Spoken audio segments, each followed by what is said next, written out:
அன்பு நண்பர்களே, இன்றைய ஆயுதெழுத்து நிகழ்ச்சிக்கு உங்கள் அனைவரையும் அன்போடு வரவேற்கிறேன்.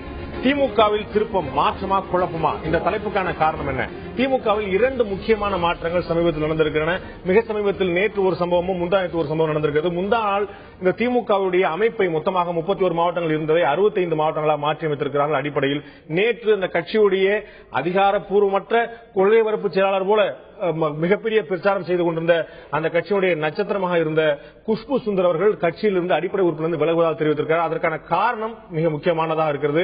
அதை பற்றி தான் இன்றைய ஆயுதெழுத்து நிகழ்ச்சி விவாதிக்கிறோம். இந்த இரண்டு முக்கியமான விஷயங்கள், திமுகவில் ஏற்பட்டிருக்கக்கூடிய மாற்றம் ஏமாற்றமா அல்லது திருப்புமா, அதுக்கான பிரச்சனைக்கான காரணம் என்ன, திமுகவில் என்ன நடக்கிறது, இதை பற்றி தான் இன்றைய ஆயுதெழுத்து நிகழ்ச்சி விவாதிக்கிறோம். விவாதத்திற்கு செல்வதற்கு முன்னால் இந்த விஷயங்கள் பற்றி நமது செய்தியாளர் சலீம் சொல்லக்கூடிய கூடுதல் தகவல்களை இப்போது பார்க்கலாம்.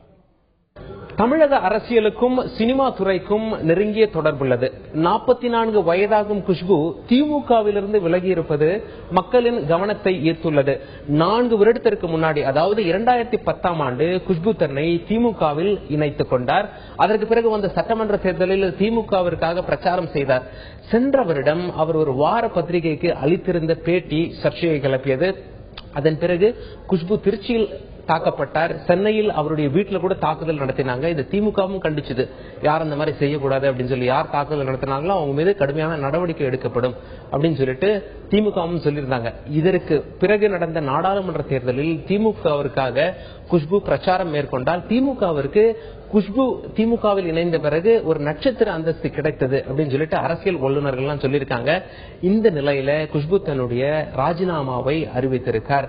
திமுகவை பொறுத்தவரை இது ஒரு இழப்பு தான் நிச்சயமாக அப்படின்னு சொல்லி வல்லுநர்கள் சொல்றாங்க. இதற்கு என்ன காரணம்னா, திமுகவில் தோல்விக்கு என்ன காரணம் அப்படின்னு சொல்லி பார்த்து மறுசீரமைப்பு பணிகள் நடந்து கொண்டிருக்கும் இந்த நேரத்தில் முதல் தலைவர் விலகுவது நிச்சயமாக ஒரு சின்ன அதிர்ச்சியா தான் இருக்கும் அப்படின்னு சொல்றாங்க. குஷ்பு விலகி இருப்பதற்கு என்ன காரணம், ஏதாவது ஒரு குறிப்பிட்ட சம்பவம் காரணமாக இருக்கிறதா, எந்த நபர் காரணம், இப்படி எல்லாம் பத்திரிகைகள் செய்தி எழுதிட்டு இருக்க இந்த நேரத்தில் குஷ்பு என்ன சொல்றாங்க அப்படின்னா, திமுகவிற்காக நான் 100% உழைத்தேன். ஆனா என்னுடைய உழைப்பு திமுகவில் என்னுடைய பயணமானது ஒரு வழி பாதையாகவே இருந்தது.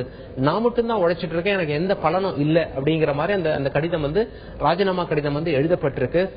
வேற எந்த கட்சியிலாவது குஷ்பு சேருவாரா அப்படின்னு சொல்லிட்டு பத்திரிகைகள்லாம் யூகத்தின் அடிப்படையில பாஜகவில் ஒருவேளை குஷ்பு சேருவாங்களா, அவங்களுக்கு அங்க ஏதாவது போஸ்டிங் வழங்கப்படுமா அப்படிலாம் செய்தி எழுதிட்டு இருக்க இந்த நேரத்துல குஷ்பு இது குறித்து எதுவும் சொல்லல. அவங்க என்ன சொல்லியிருக்காங்க, இப்போதைக்கு இது குறித்து நான் எதுவும் பேசல, வேற எந்த கட்சியிலையும் சேர்ற மாதிரி எண்ணம் இப்பொழுது எனக்கு எதுவும் இல்லை, இப்பொழுது நான் தனிமையை விரும்புகிறேன் அப்படின்னு சொல்லி குஷ்பு இதற்கு பதில் அளிச்சிருக்காங்க.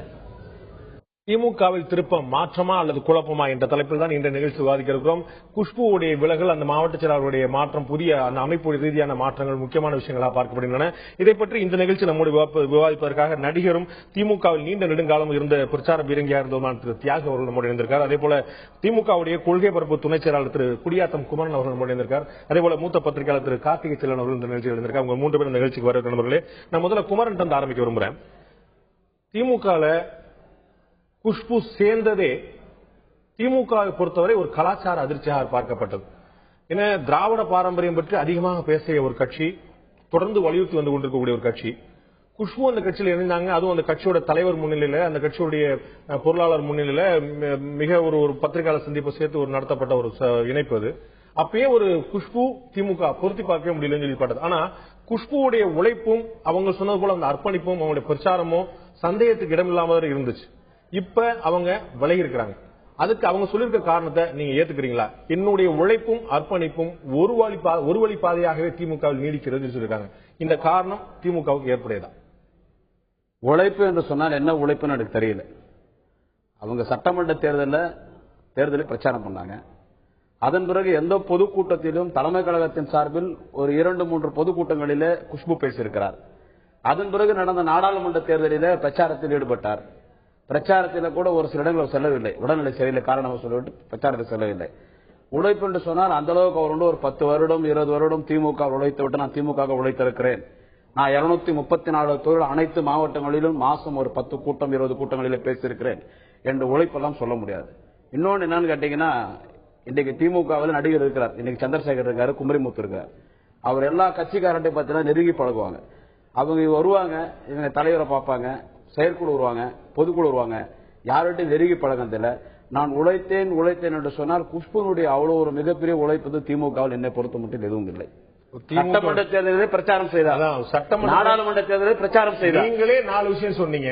என்னுடைய கேள்வி, குஷ்பு சட்டமன்ற தேர்தல், நாடாளுமன்ற தேர்தல், பொதுக்கூட்டங்கள் எல்லாம் உழைச்சது ஒண்ணுமே இல்லை அப்படின்னா, செல்வ கணபதி திமுகவுக்காக எவ்வளவு உழைத்தார்?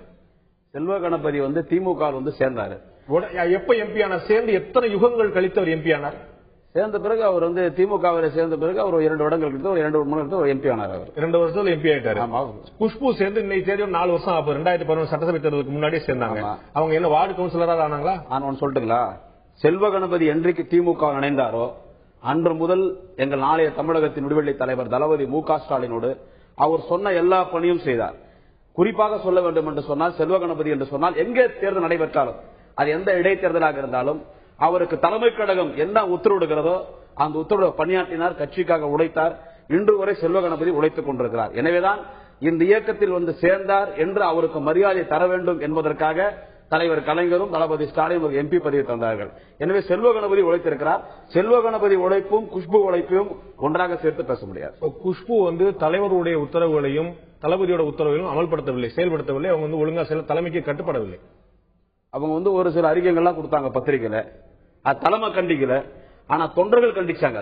அதை பத்தி தலைவர் என்ன சொன்னாருங்க நம்ம திரும்பி விவாதிக்க இருக்கிறோம். நான் திரு தியாகு தொண்டர்களை பத்தி தான் நான் சொல்றேன். அதான் திமுக பற்றி அந்த ஒரு கருத்தை குஷ்பு சொன்ன போது தலைவர் என்ன சொன்னாருங்கிறத நம்ம பேச இருக்கிறோம். ஒரு சிறிய கொஞ்ச நேரம் கழிச்சு நான் திரு தியாகு கேட்க விரும்புறேன்.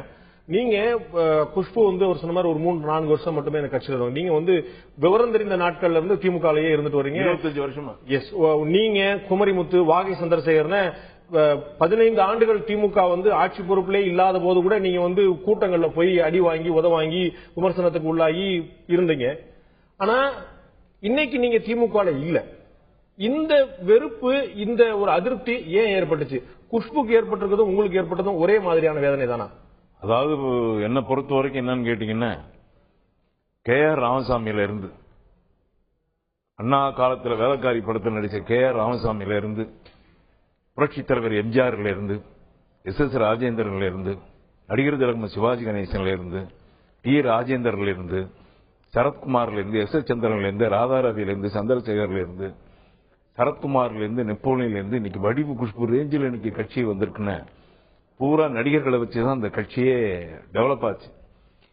முக்கிய காரணமா புரட்சி தலைவர் எம்ஜிஆர் இல்லைன்னா இன்னைக்கு திமுக தலைவர் கலைஞர் அந்த முதலமைச்சர் நாற்காலியில் உட்கார்ந்துருக்க முடியாது.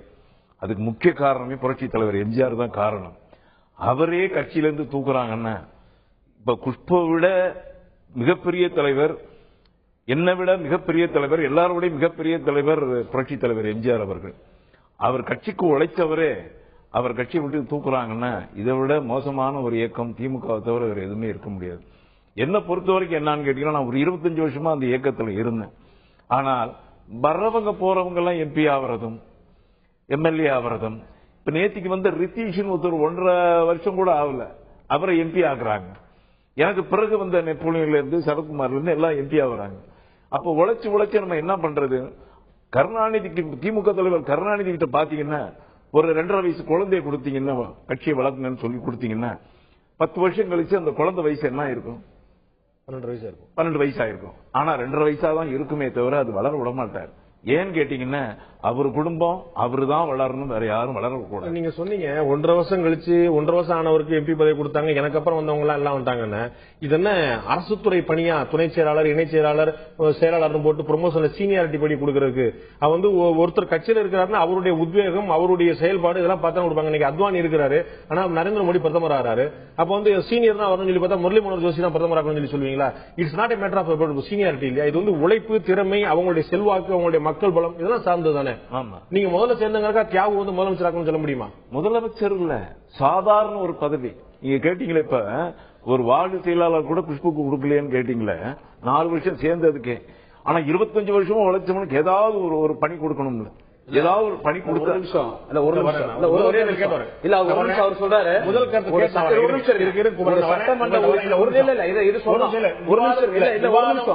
அவர் என்ன சொல்றாரு? சட்டமன்ற உறுப்பினர் நாடாளுமன்ற சொல்றாரு.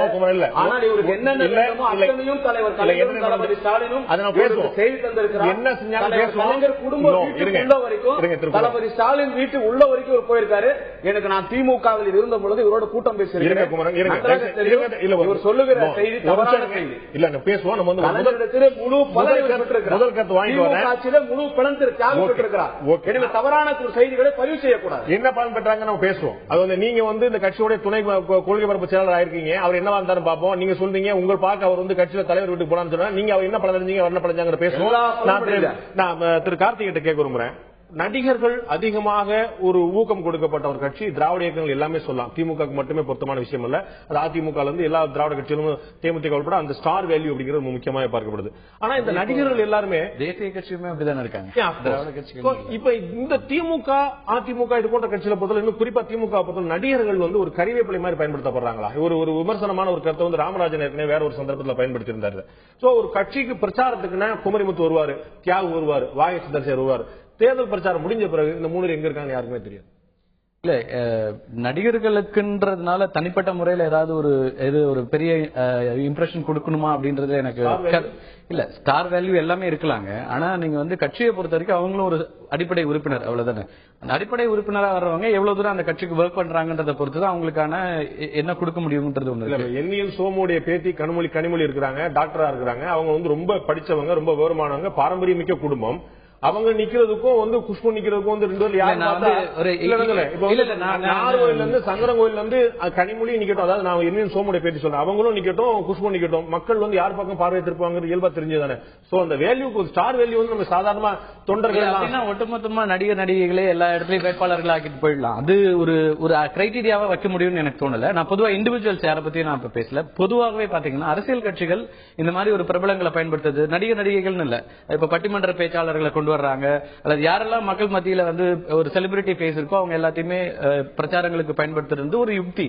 ஆனால் அந்த பிரச்சாரம் மட்டுமே வந்து அதுக்கான தகுதி ஆயிடுமா, ஒரு வேட்பாளருக்கான தகுதி ஆயிடுமா, இல்ல ஒரு பதவிக்கான தகுதி ஆயிடுமானா அது ஒரு பார்ட். அவங்க அந்த பார்ட் நல்லா பண்றாங்க பண்ணலங்கிறத வச்சுதான் அடுத்த கட்டமா அவங்களுக்கு செய்யறாங்க. இன்னொன்னு பிரச்சாரங்கள் வந்து எல்லாருமே வெறுமனே பிரச்சாரம் மட்டும் பண்றாங்களா அப்படின்னா உண்மையை பேசணும்னா எல்லாருக்கும் அந்தந்த ஸ்டார் வேல்யூக்கு ஏற்ற மாதிரி ஒரு கூட்டத்திற்கு இவ்வளவு அப்படின்னு கொடுக்கப்படுது.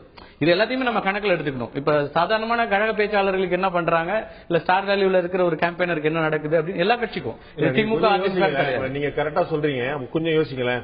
குஷ்புக்கும் சரத்குமாருக்கும் சிம்ரனுக்கும் கொடுக்கக்கூடிய தொகை வந்து அவங்களுடைய கால் ஷீட்டுக்கான தொகைக்கு இணையா இருக்குமா? அந்த ஈடா கொடுக்க முடியுமா? இப்ப கழக பேச்சாளர்கள் நிறைய பேர் இருப்பாங்க. அவங்களுக்கு வந்து ஒவ்வொரு முறையும் மாசத்துக்கு பேச்சு கொடுக்கணும்னு கட்ட வச்சிருப்பாங்க. ஏன்னா அப்படியே பேச்சுக்கு வந்து பணம் கொடுக்கப்பட்டாதான் அவங்களால அந்த ஈடு கட்ட முடியும். பட் இந்த ஸ்டார் வேல்யூ இருக்கிறவங்க ஒரு படம் கமிட் ஆனா லட்சங்களையும் கோடிகளையும் உங்களால் பொருள முடியும். அது இந்த சன்மானம் ஒன்னா இருக்க முடியுமா? அப்படி கொடுக்க முடியாது. நீங்க வந்து ஒரு குறிப்பிட்ட ஒரு விஷயத்துல மட்டும் நம்ம இதை போக முடியாது. இது வந்து ஒரு உதாரணத்துக்கு நான் சொன்னேன். வந்து மதிக்கப்படத்தக்கதா அல்லது வந்து அதுக்காக பயன்படுத்தி உடனே தூக்கி எறியத்தக்கதா? நீங்க தூக்கி எறியறது எனக்கு புரியல. மதிப்புங்கிறது எந்த அளவுல பயன்படுத்த முடியும்? ஒரு கட்சியில நீங்க வந்து அடிப்படை உறுப்பினர்களாக 1 கோடி பேர் இல்ல 10 லட்சம் பேர் குறைஞ்சபட்சம் மெம்பர்ஸ் இருக்கான். அப்ப அவங்களுக்கு எல்லாம் இது இல்லாத ஒரு விஷயம் இவங்களுக்கு கொடுக்கப்படுது. ஒரு நடிகரா வரும்போது அந்த அட்டென்ஷன் இருக்கு. அவங்களுக்கு உடனடியா வந்து சிறப்பு அழைப்பாளர்களாக வந்து செயற்குழுல கலந்துக்க முடியுது, பொதுக்குழுல கலந்துக்க முடியுது. ஒரு அட்டென்ஷன் கொடுக்குறாங்க. எதுவுமே தரலன்னு சொல்ல முடியாது. எந்த கட்சி தலைமையுமே எல்லாருமே கொடுக்குறாங்க. ஆனால் உடனடியா நீங்க 2 வருஷத்துல 3 வருஷத்துல இவங்களுக்கு வந்து இந்த பதவி கொடுக்கல, எங்களை வேட்பாளர் ஆக்கல, தகுதி இருக்கலாம், நான் இல்லன்னு சொல்லல. தனிப்பட்ட முறையில அவங்க வந்து சிறந்த ஒரு வேட்பாளராக கூட இருக்கலாம். தென்சென்னைக்கு வந்து இப்படி ஒரு கேண்டிடேட் போட்டா அவங்க வந்து வெற்றி பெறக்கூடிய ஒரு கேண்டிடேட்டா இருக்கலாம், இந்த வாக்காளர்களுக்கு ஏற்ற கேண்டிடேட்டா இருக்கலாம் சொல்லலாம், ஆர்குமெண்ட்ஸ் வைக்கலாம். ஆனால் அதே மாதிரி 10,000 பேர் அங்க ஒரு பொட்டன்ஷியல் கேண்டிடேட்ஸ் இருப்பாங்க சவுத் சென்னையில. அதனால நம்ம அவ்வளவு சீக்கிரமா வந்து இது நடிகர்களுக்கும் நடிகைகளுக்கும் வந்து உடனே இதெல்லாம் கொடுக்கணும்னு எதிர்பார்க்க முடியுமான்னு எனக்கு தெரியல. உழைப்புன்றது வந்து இதுல வெறும் பிரச்சாரம் மட்டுமே நீங்க உழைப்புல கணக்கில் எடுக்க முடியாது. ஒரு கட்சி வேலைங்கிறது பல்வேறு விஷயங்களை சார்ந்து. அவங்க சொல்லிருக்காங்க எனக்கு கட்சி என்னென்ன பணியெல்லாம் இட்டதோ அதெல்லாம் நான் சிறப்பா செஞ்சிருக்கேன்னு சொல்லிருக்காங்க. இன்னும் முக்கியமான விஷயம் சொல்றாங்க. அவங்களுடைய பணியை என்ன பண்ணி சிறிய இடைவெளி எடுக்க வேண்டியிருக்கு. அதை நீங்க குஷ்புட்ட தான் கேட்கணும். தமிழ் மக்களுக்கு சேவை செய்வதற்காக நான் கட்சியில் இணைந்தேன், ஆனால் அதற்கான வாய்ப்பு கொடுக்கப்படவில்லை அப்படிங்கிறது குஷ்புடைய குற்றச்சாட்டா இருக்கு. அந்த சேவை என்ன? பதவியும் பணியிடமும் தான் அந்த சேவைக்கான அடையாளமா? ஒரு சேவை செய்ய வந்தது கட்சியில் பதவி வருவதற்காக மட்டும்தானா? எல்லோருக்கும் பதவி கொடுத்து விட முடியுமா? நடிகை குஷ்பு விலகியது மற்றும் கட்சியுடைய அமைப்பை வந்து 65 மாவட்டங்களாக பிரித்தது உள்ளிட்ட முக்கியமான விஷயங்கள் பற்றி நான் பேசிக்கொண்டோம். திரு தியாகுட்ட நான் கேட்க விரும்புறேன். திரு குமரன் ஒரு அருமையான கேள்வி எழுப்பியிருந்தாங்க. உங்களுக்கு என்ன வேணும்? உங்களுக்கு பதவி தான் உங்களுக்கு முக்கியமா? பதவி தான் கொடுக்குறோம், நீங்க மக்கள் சேவைக்கு என்ன செய்றீங்க? நாங்களும் தான் கட்சியில் உழைச்சிட்டு இருக்கிறோம், எல்லாருமே உழைச்சிட்டு இருக்காங்க. நடிகர்கள் அப்படிங்கறனால உங்களுக்கு உடனே எம்பி ஆக்கணுமா, உடனே மந்திரி ஆக்கணுமா, உடனே அமைச்சர்களை சேர்த்தணுமா? என்ன செய்யணும்? நீங்களும் உழைக்கிறீங்க, நாங்களும் உழைக்கிறோம். லட்சக்கணக்கான தொண்டர்கள் உழைக்கக்கூடிய கட்சி இது. அதுல ஒருத்தருக்கு வாய்ப்பு கிடைக்கும், இன்னொருத்தர் வாய்ப்பு கிடைக்காது. அவங்க எல்லா கட்சியிலும் அடிக்கடி சொல்ல முடியாது. ஒரு தொகுதியில ஒருத்தருக்கு தான் எம்பி சீட் கொடுக்க முடியும். பொருளாளர்னா ஒருத்தர் தான் இருக்க முடியும், துணைத் தலைவர்னா ஒருத்தர் தான் இருக்க முடியும். எல்லாருக்கும் அந்த சந்தர்ப்பம் கொடுத்துட முடியும். நியாயமான கேள்வி தானே அது. நீங்க நியாயம் நினைக்கலாம். ஆனா புரட்சித் தலைவர் எம்ஜிஆர் அவர்கள் திமுக ஆரம்பிச்ச காலத்திலிருந்து புரட்சித் தலைவர் எம்ஜிஆர் அவர்கள் இருக்காங்க. எம்ஜிஆர் வச்சுதான் திமுகவே வளர்ந்தது. அவர் ஒரு மிக சிறந்த நடிகர், ஸ்டார் வேல்யூ உள்ள நடிகர். அவரை காமிச்சுதான் கட்சியை வளர்த்தாங்க. அதை விடுங்க, அது எம்ஜிஆருக்கு நடந்தது எல்லாருக்குமே தெரியும். எம்ஜிஆர் என்ன பண்ணாரு, அவங்க திமுக என்ன நிலைப்படுத்தாங்க எல்லாருக்குமே தெரியும். குஷ்பு பத்தி பேசுங்க, தியாகு பத்தி பேசுங்க, சந்திரசேகர் பத்தி பேசுங்க, மற்றவங்களை பத்தி சொல்லுங்க. என்ன காரணம்னு கேட்டீங்கன்னா, எங்களை பொறுத்த வரைக்கும் எந்த கட்சி அமைப்பும் இல்லாமலும் நாங்க போலாம். ஆனா என்ன கொண்டு சேர்த்தது எஸ் சந்திரன் தான் கொண்டு சேர்த்தார் திமுக. வா மாப்பிள கருணாநிதி கூப்பிடுறாரு, வா. அவரே விளையாடுறாரு திமுக. ஆமா. இன்னொன்னு என்னன்னு கேட்டீங்கன்னா, அவர் இவ்வளவு வருஷம் உழைச்சாரு, ராதாரவி உழைச்சான், எல்லாம் உழைச்சாங்க. ஆனா எதுவுமே கிடையாது. ஆனா அனைத்து இந்திய அண்ணா திமுக போய் சேர்ந்த உடனே எஸ் சந்திரனுக்கு எம்பி பதவி கொடுத்தாங்க, அம்மா ராதாரவிக்கு எம்எல்ஏ பதவி கொடுத்தாங்க. இப்படி ஒவ்வொருத்தருக்கும் கொடுத்தாங்க. அதே போல பாத்தீங்கன்னா புரட்சித் தலைவர் எம்ஜிஆர் அவர்கள் நம்ம ஐஸ்வர்யவேலன் அவர்களுக்கு இணையமைச்சர் பதவி கொடுத்தாரு. திருச்சி சவுந்தரராஜன் ஒரு நடிகர் இருந்தாரு, அவருக்கு அமைச்சர் பதவி கொடுத்தாங்க. உழைக்கிறவங்களை எல்லாருமே ஒன்னாதான் பார்த்தாங்களே தவிர தனித்தனியா பார்க்கல. ஆனா இங்க எவ்வளவு வருஷம் உழைச்சாலும் சரி, என்னதான் பண்ணாலும் சரி, வாய்ப்பு கொடுக்கவே மாட்டாங்க. இந்த இயக்கத்தை, திமுக இயக்கத்தை பொறுத்த வரைக்கும் உழைக்கிறவங்க உழைச்சிக்கிட்டே இருக்கும். குஷ்புவை பொறுத்த அளவுக்கு அவங்களுக்கு திமுக உரிய முக்கியத்துவம் கொடுக்கப்பட்டதும் இல்லைன்னு சொல்லிடுறீங்களா? நீங்க தலைவரை போய் பார்த்து பேசுறதோ, பொதுக்குழு கூட்டத்தில் பேசுறதோ, பொதுக்குழுல இருக்கிறதோ, மேடைகள்ல அவர் முன்னாடியே திமுக தலைவர் முன்னாடியே பேசுறதோ, அவர் இருக்கும்போது உங்களுக்கே தெரியும், பேச்சாளர்லாம் வந்தாங்கன்னா அவர் வந்துட்டாருன்னா உடனே கட் பண்ண சொல்லிடுவாங்க. முக்கியமான நிர்வாகிகள் மட்டும் தான் பேசுவாங்க. இவங்க நிர்வாக பொறுப்புல எதுவுமே இல்லாட்டாலும் இவங்க பேசுற அனுமதி கொடுத்தாங்க, பொதுக்குழுல பேசுறதுக்கான சந்தர்ப்பம் கொடுத்தாங்க, முதல் வரிசையில் உட்கார வாய்ப்பு கொடுத்தாங்க. இதுக்கு மேல உங்களுக்கு என்ன வேற முக்கியத்துவம் கொடுக்க முடியும்? அதுக்கான காரணம் அவங்க கட்சியினுடைய தலைமை பொறுப்பற்றி விமர்சிச்சிருக்காரு. தலைவர் இருக்கும்போது அடுத்த பத்தி பேசக்கூடாது சொல்லிட்டு ஸ்டாலினுடைய முக்கியத்துவம் பற்றி அவங்க விமர்சனம் பண்ணும்போது வந்த விமர்சனம் அது எழுச்சி இருக்கத்தானே செய்யும். சரி, அதுக்கு ஏன் அந்த கட்சியினுடைய தலைவர் கருணாநிதி ஏன் கண்டனம் தெரிவிச்சார் குஷ்பு அடிச்சதுக்கு? ஏன்டா அடிச்சீங்க, எதுக்கு அடிச்சீங்க? அடிச்ச 6 பேர் மீதும் நடவடிக்கை எடுக்கப்படும் எதுக்கு திமுக தலைவர் கலைஞர் சொன்னாரு? எதுக்கு சொல்றாரு? இல்ல இல்ல அந்த குஷ்பு பேசுன தப்பு தான் அப்படின்னு அவர் சொல்லியிருக்கலாமே. அன்னைக்கே அவர் குஷ்பு அடிச்சது நான் கண்டிக்கிறேன், அந்த 6 பேரை நீக்கிறேன் அப்படின்னு கலைஞர் சொல்றாரு பொழுது, திமுக தலைவர் கலைஞர் சொல்றாரு பொழுது, இந்த ஸ்டாலினை பத்தி தப்பா பேசுனது அங்க வரலையாங்க சபைக்கு?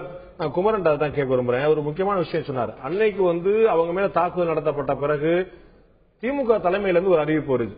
அவர் சொன்ன மாதிரி இந்த மாதிரி நடவடிக்கை எடுக்கப்படும். அது மட்டும் இல்லாமல் குஷ்புவை பற்றி இனிமே யாராவது விமர்சனம் செய்தால் அவர்கள் மீது கட்சி கடுமையான நடவடிக்கை எடுக்குன்னு சொன்னாங்க. இப்ப ஏன் இந்த வார்த்தை இவ்வளவு பெரிய சப்போர்ட்? குஷ்பு ஏன் ஒரு விமர்சனம் வைக்கிறாங்க, அதுக்கு பதில் விமர்சனம் வருது. இன்னும் சொல்ல போனா அதுக்கு பதில் கருத்து அதிகாரப்பூர்வமா கொடுத்தது வாகை சந்திரசேகர். இந்த கட்சியில நீண்ட நெடுங்காலமா இன்னைக்கு வரைக்கும் உட்கார்ந்து போராடிட்டு அவர் ஒரு கருத்து சொன்னார் குஷ்புக்கு எதிராக. உடனடியா திமுக தலைமை வாகை சந்திரசேகர் சொன்னாரே, அவர்கிட்ட போன் பண்ணி அப்பா நீ சொல்லாதப்பா அப்படின்னு ஒரு வார்த்தை சொல்லாம அறிவிப்பை பொதுல வெளியிடுது. யாராவது குஷ்புக்கு எதிரான கண்டனத்தை தெரிவித்தால் அப்ப முக்கியத்துவம் நீங்க சந்திரசேகருக்கு கொடுத்தீங்களா, குஷ்புக்கு கொடுத்தீங்களா? அதாவது அவங்க ஒரு அறிக்கை வெளியிட்டாங்க, ஒரு பத்திரிகையில பேட்டி கொடுத்தாங்க. அவர் பேட்டி கொடுத்தாங்க. அந்த பேட்டி கொடுத்த போது அவங்க திருச்சியில திமுக கொள்கை பரப்பு சில திருச்சி சிவா கல்யாணத்துக்கு அவங்க வந்திருந்தாங்க. அவங்க ரிட்டர்ன் ஏர்போர்ட்ல போகும்போது திராவிட முன்னேற்ற கழகத்தினுடைய மகளிரணியை சேர்ந்த 100கணக்கான சகோதரிகள் சென்று இங்க ஆர்ப்பாட்டம் செய்தார்கள். அது மட்டும் இல்லாமல் சென்னையில் இருக்கிற திராவிட முன்னேற்ற கழக தொண்டர்கள் வீட்டுக்கு முன்னால் சென்று கோஷம் போட்டாங்க.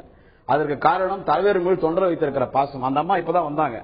அவங்க உடனே பத்திரிகையில போய் பாசமா, தளபதி மீது வைத்திருக்கிற பாசமா? தலைவர் தளபதி 2 பேர், நீங்க பிரிச்சு சொல்லாதீங்க. இல்ல அவங்க சொன்னது தலைவருக்கு ஆதரவா தான் சொன்னாங்க, எதிராக சொல்லிடலாம். அவங்க சொன்னது தலைவர் நல்லா இருக்கும்போது நம்ம அடுத்த தலைமை பற்றி நம்ம பேச வேண்டிய சொல்லக்கூடாது. அது அவங்க சொல்லக்கூடாது. இதே கருத்தை திமுக பொதுக்குழுலையும் சேர்க்கலையும் பல பேர் பல முறை பேசியிருக்காங்க, நீங்க மறந்துட முடியாது. பேசியிருக்காங்க, தலைவர் முன்னாடியே பேசியிருக்காங்க. தலைவர் முன்னாடி பேசிருக்காங்கன்னு சொன்னா தலைவரையும் தளபதியும் நாங்கள் ஒன்றாக பார்க்கிறோம். ஆனால் திமுக எதிர்கால ஒரே ஒரு தலைவர் தளபதி மு.க. ஸ்டாலின். அது தலைவரே சொல்லிட்டார், எனக்கு அடுத்து என் பணியை தளபதி ஸ்டாலின் செய்வார். இன்னும் சொல்ல போனால் தலைவர் கலைஞரே சொல்லியிருக்கார். என்ன சொன்னார் கேட்டா, ஒரு பொதுக்குழுவிலே தளபதி மு.க. ஸ்டாலினை திமுகவின் தலைவராக முன்மொழிகிற வாய்ப்பு ஏற்பட்டால் முன்மொழிகிற முதல் ஆளாக நான் இருப்பேன் என்று தலைவர் கலைஞரே சொல்லிவிட்டார். 15-20 ஆண்டுகளுக்கு முன்னாலே எங்கள் இயக்கத்தினுடைய பொதுச் செயலாளர் பேராசிரியர் சொல்லிவிட்டார், நான் தளபதி மு.க. ஸ்டாலினும் திமுகவுக்கு தலைவராக ஏற்றுக் கொள்வேன், அவருடைய மகன் உதயநிதி ஸ்டாலினையும் திமுகவுக்கு தலைவராக ஏற்றுக்கொண்டு சொல்லிட்டார். எனவே குஷ்போலா பத்தி பேசக்கூடாது. அம்மா வந்தாங்க, இன்னைக்கு அவங்க பேசக்கூடாது நீங்க சொல்லலாம். அன்னைக்கு அவங்க கட்சியுடைய முக்கியமான உறுப்பினர் தானே, கட்சியில பொறுப்பு இல்லைங்க. அதாவது ஒண்ணு சொல்லிட்டுங்களா, அவங்க பேசக்கூடாது நீங்க சொல்றீங்க. இந்த கட்சியுடைய கொள்கை பரப்பு துணை செயலாளர் நீங்க சொல்றீங்க, குஷ்போடி பேசுறதுக்கு உரிமை கிடையாது, தகுதி கிடையாது நீங்க சொல்றீங்க. ஆனா உங்கள் கட்சியுடைய தலைவர் பேசிய குஷ்புவுக்கு ஆதரவு தெரிவித்து கண்டித்த வாகை சந்திரசேகரை கண்டித்தார். இது என்ன சரி? அப்ப உங்களுடைய தலைவர் நினைப்பாளர் நீங்க முரண்படுறீங்களா? நாங்க முரண்படல. தலைவர் வந்து எல்லாருக்கும் மரியாதை கொடுக்கிறார், எல்லாரும் மதிக்கிறார். வாகை சந்திரசேகருக்கு அதாவது ஒன்னு சொல்லிட்டுங்களா, அந்த நீங்க சொன்னீங்கல்ல, நீங்க தலை அறிக்கை கொடுத்தாருன்னு சொல்லி, அது குஷ்புக்கும் சேர்ந்து தரப்பட்ட அறிக்கை இல்ல. ஒருவர் ஒரு இயக்கத்தில் இருந்து கொண்டு ஒரு அறிக்கை தந்தால் கட்சியை கேட்காமல் அறிக்கையோ பேட்டியோ தரக்கூடாது என்று ஒரு பொதுவான அறிவிப்பை கட்சியினுடைய அதிகாரப்பூர்வ தலைவர் கலைஞர் அறிவித்த பிறகுதான் இந்த அறிவிப்பை தந்தார். யாரும் பேட்டி கொடுக்க கூடாது கண்டிஷன் திமுக எப்பயுமே கிடையாது. திமுக கூடிய நண்பர்கள் எல்லாருமே பேசக்கூடியவங்க. நடிகர்னு பேசுறீங்க. என்னுடைய கேள்விக்கு பதில் வரல. நான் கேட்கறது, அந்த சமயத்துல திமுக தலைமை வெளியிட்ட அறிக்கையில வாகை சந்திரசேகர் பெயரை குறிப்பிடாம யாரும் குஷ்புக்கு எதிரான கருத்துக்களை தெரிவிக்க கூடாது, தெரிவித்தால் கடும் நடவடிக்கை கூட சொன்னதை தவிர சொன்னார். குஷ்பு மீது நடவடிக்கை கூட சொல்லல. ஏன் நீங்க சொல்றீங்க இன்னைக்கு தலைவர் சொன்னாரு குஷ்பு பேச உரிமையில, நீங்க சொல்றீங்க தலைவர் ஏன் சொன்னார்? இருங்க, தலைவர் ஏன் சொன்னார்னா, ஒரு வடநாட்டை சேர்ந்த பெண்மணி திமுக இணைந்திருக்கிறார். துவக்கத்தில் நீங்களே சொன்னீர்கள் இது திராவிட இயக்கம், திராவிட இயக்கத்தில் குஷ்பு குஷ்புக்கு இதுக்கும் சம்பந்தம் இல்லை கொள்கை ரீதியாக, இருந்தாலும் குஷ்பு இணைந்திருக்கிறார். எனவே அவர் எப்பொழுதுமே இந்திய துணை கண்டத்தில் இதே திரு தியாக அவர்கள் திமுக மேடையிலே பலமுறை பேசியிருக்கிறார். மறப்போம் மன்னிப்போம் என்ற கொள்கைக்கு ஒரே ஒரு சொந்தக்காரர் இந்திய துணை கண்டத்தில் தலைவர் கலைஞர் மட்டும்தான். இன்றைக்கு ஒரு தலைவராக ஏற்றுக்கொண்டிருக்கிற ஜெயலலிதா கூட கிடையாது. எனவே அந்த அம்மையார் பேசினாங்க, தலைவர் என்ன பண்ணாரு, அவங்க பேசிட்டாங்க. இந்த விஷயத்தை பெருசுபடுத்தாதீங்க அறிக்கை கொடுத்தார தவிர தலைவர் கலைஞர் அவர்கள் யாருடைய மனதையும் புண்படுத்த அறிக்கை தரல. இப்ப குஷ்புன்றீங்களா, இப்ப எந்த நடிகை யார் என்ன செய்யல? சந்திரசேகர் எம்பி சீட்டு கொடுத்தோம் திமுக, அவர் நின்னார், வெற்றி வாய்ப்பு இழந்தார். இன்று வரை தலைவர் கலைஞர் குடும்பத்திற்கும் திமுகவிற்கு, குறிப்பாக தளபதி ஸ்டாலினுக்கு, திமுகவின் தொண்டர்களுக்கு சந்திரசேகர் விசுவாசமாக இருக்கிறார். நெப்போலியனுக்கு நாடாளுமன்ற உறுப்பினர் பதவி தந்து மத்திய அமைச்சர் பதவியை தலைவர் கலைஞரும் தளபதி ஸ்டாலின் திரு நெப்போலியனுக்கு தந்தார். இங்கு இவருக்கு கூட நெப்போலியனுக்கு மந்திரி இவருக்கு சொல்றேன். இவருக்கு என்ன கொடுத்தாங்க தெரியுங்களா? இவர் ஒரு திரைப்பட நடிகர். இவர் வந்து அகில இந்தியாவுடைய தனியார் உறுப்பினருக்கு ஒரு பொறுப்பு கொடுத்தாங்க. இல்லன்னு சொல்லுங்க. இவரு டிபார்ட்மெண்ட், இவர் சினிமா நடிகர், இவரு சென்சார் போர்டு மெம்பர்ல இவருக்கு அந்த பதவி கொடுத்தாங்க. அப்ப இவர் திமுக இருக்காரு. ஒரு நிமிஷம், இவர் அண்ணா அறிவாலயத்தில் வராரு. அண்ணா என்ன பதவி கொடுத்தாங்க, கை கொடுத்ததுக்கு இவர் சொன்ன வார்த்தை மறுக்க கூடாது. திமுக இருந்த பொழுது என்னோட நெருங்கிய பழகியவர், நல்ல பழக்கம் இருந்தது. அவர் சொன்னது, எனக்கு தலைவரும் தளபதி வந்துட்டு சென்சார் போர்டு நம்பர் கொடுத்தாங்க, நான் கட்சிக்கு என்னைக்கு விசுவாசமா இருப்பேன்னு திரு தியாக அவர்கள் இடத்துல அண்ணா அறிவாலயத்தில் சொன்னார். அவர் இல்லை என்று சொல்ல முடியாது. அது மட்டும் இல்ல, எம்பி எம்எல்ஏ மட்டும் முக்கியம் இல்ல சார். ஒண்ணு sir Pandey sir, MP MLA முக்கியம் இல்ல, அங்கீகாரம் வெளியில ஒரு அங்கீகாரம். எம்பி எம்எல்ஏ முக்கியம் இல்ல சார், எம்பி எம்எல்ஏ மட்டும் இல்ல, என்னை போன்ற ஆயிரக்கணக்கான திராவிட முன்னேற்ற கழகத்தின் பேச்சாளர்கள் எந்த பிரதிபலனும் எதிர்பார்க்காமல் தலைவர் கலைஞருக்காகவும் தளபதிக்காகவும் திராவிட முன்னேற்ற கழகத்திற்காகவும் நாங்கள் உழைத்துக் கொண்டிருக்கிறோம். இவரும் திமுகவின் பேச்சாளர்கள், திமுக இன்னும் சொல்ல போனால் இவருக்கு இருக்கிற நெருக்கம் கூட தலைவர் கலைஞரிடத்திலும் தளபதியிடத்திலும் எனக்கு இல்லை. நான் தொண்டன் இல்ல, லட்சக்கணக்கான தொண்டர்களிலே ஒருவனாக தளபதியை பார்த்தேன். ஆனால் தளபதி குடும்பத்தில் ஒருவராக இருந்தார். இவர் எந்த சிபாரிசு கடிதம் கொடுத்தாலும் எல்லாவற்றிலும் தளபதி ஸ்டாலின் கையெழுத்து போட்டார். இவர் எந்த டிரான்ஸ்பர் கொடுத்தாலும் தலைவர் கலைஞர் கையெழுத்து போட்டார். ஆதாயம் பெற்று இவருக்குள்ள இருந்த தனிப்பட்ட பிரச்சனையின் காரணமாக இவர் திமுக விட்டு வெளியே வந்தார். ஒரே ஒண்ணு சொல்லிடுறேன். நீங்க சொல்றது இப்ப வந்து கட்சி சார்ந்த விஷயங்கள், அரசு சார்ந்த விஷயங்கள். திரு தியாகு பரிந்துரை பண்ணா இங்க இடமாற்றங்கள் நடக்குது, பதவி பிரமாணங்கள் நடக்குது அப்படின்னு தியாகு தான் அரசு நடத்தினாரா, அரசு திமுக தலைவர் கருணாநிதி அப்படிதான் நடத்தினாரா அப்படிங்கிற ஒரு கேள்வி இங்க கேளுங்க. இந்த அதாவது என்ன கேட்டா, ஒரு இயக்கத்தை சார்ந்தவர் குஷ்பு வந்து தலைவர் செய்வார். வட மாநிலத்தை சார்ந்தவர் சொன்னாரு, செம்மொழி மாநாட்டில் யார் முன்னாடி உட்கார்ந்து இருந்ததுன்னு கேளுங்க. கலைஞர் முக்கியத்துவம் கொடுத்தாருங்க, தலைவர் முக்கியத்துவம் கொடுத்தாரு. நான் இல்லன்னு சொல்லல. செம்மொழி மாநாடு மட்டும் இல்லை, கன்னியாகுமரி நடைபெற்ற திராவிட முன்னேற்ற கழகத்தின் 30 விழாவில கூட குஷ்புவை பேச வைத்தார் தலைவர் கலைஞர். வந்தவரை வாழ வைக்கக்கூடிய இயக்கம் திராவிட முன்னேற்ற கழகம். நாங்கள் உழைக்கிறோட மதிக்கக்கூடிய உங்களை எவ்வளவோ நாங்க மதிச்சிருக்கிறோம். திரு கார்த்திகிட்ட கேட்க வரும், இதுல ஒரு விஷயம் வந்து திரு குமரன் சொன்னல வந்தது, அதாவது ஸ்டாலினுடைய தலைமை பற்றி ஒரு விமர்சனம் செய்த போது ஒரு முரண்பாடு ஏற்பட்டது. கட்சியில் வந்து ஒரு 2 பக்கம் பார்க்கப்பட்டது. தளபதி எதுவுமே சொல்ல அவங்க சொல்லல, ஆனா தொண்டர்கள் நீங்க என்ன மரியாதை கொடுத்தீங்க மரியாதை. சமீபமா வந்து அழகிரி வந்து நீக்கப்பட்டதுக்கான காரணம் ஸ்டாலின் மேல சொல்றார். பருதியில பொழுது இந்த திமுகவில் நீண்ட நெடுங்காலமா இருந்தவர் ஸ்டாலின் மேல சொல்றார். குஷ்பு வந்து எதுவுமே சொல்லல. ஆனா எப்படி பார்க்கப்படுதுன்னா திமுகவுடைய தலைவருடைய ஆதரவு இருந்தது, ஆனா திமுகவுடைய பொருளாளருடைய ஆதரவு இல்லைன்னு சொல்லிட்டு. சோ இந்த விலகல்களும் நீக்கமும் ஸ்டாலினை மையப்படுத்தி போதா? அடுத்த தலைமைக்கு ஒரு ஆள் வரும்போது இது போன்ற விஷயங்கள் இயல்பா நடக்கத்தான் செய்யுமா? அது வந்து ஒரு கட்சியில் நடக்கக்கூடிய இயல்பான விஷயம் தான் நம்ம புரிஞ்சுக்கணுமா? நிச்சயமா ஒரு டிரான்சிஷன் பீரியட்ல சில விஷயங்கள் நடக்கத்தான் செய்யும். நம்ம வந்து முழுமையா வந்து இதுக்காக இவர் தான் காரணம் அவர் தான் காரணம்னு சொல்லி எடுத்துட்டு போக முடியாது. அதுல இன்னொன்னு இது வந்து இயல்பா இப்போ இந்த குஷ்பு விஷயத்துல அவங்க தெளிவுபடுத்தணும். ஏன்னா இது நம்ம எல்லாமே அசம்ஷன்ல தான் பேச வேண்டியிருக்கு. அவங்க வந்து எனக்கு ஒரு வழி பாதையா இருந்துச்சு, என்னோட எஃபர்ட்ஸ்க்கு வந்து சரியான ஒரு அங்கீகாரம் கிடைக்கலன்றாங்க.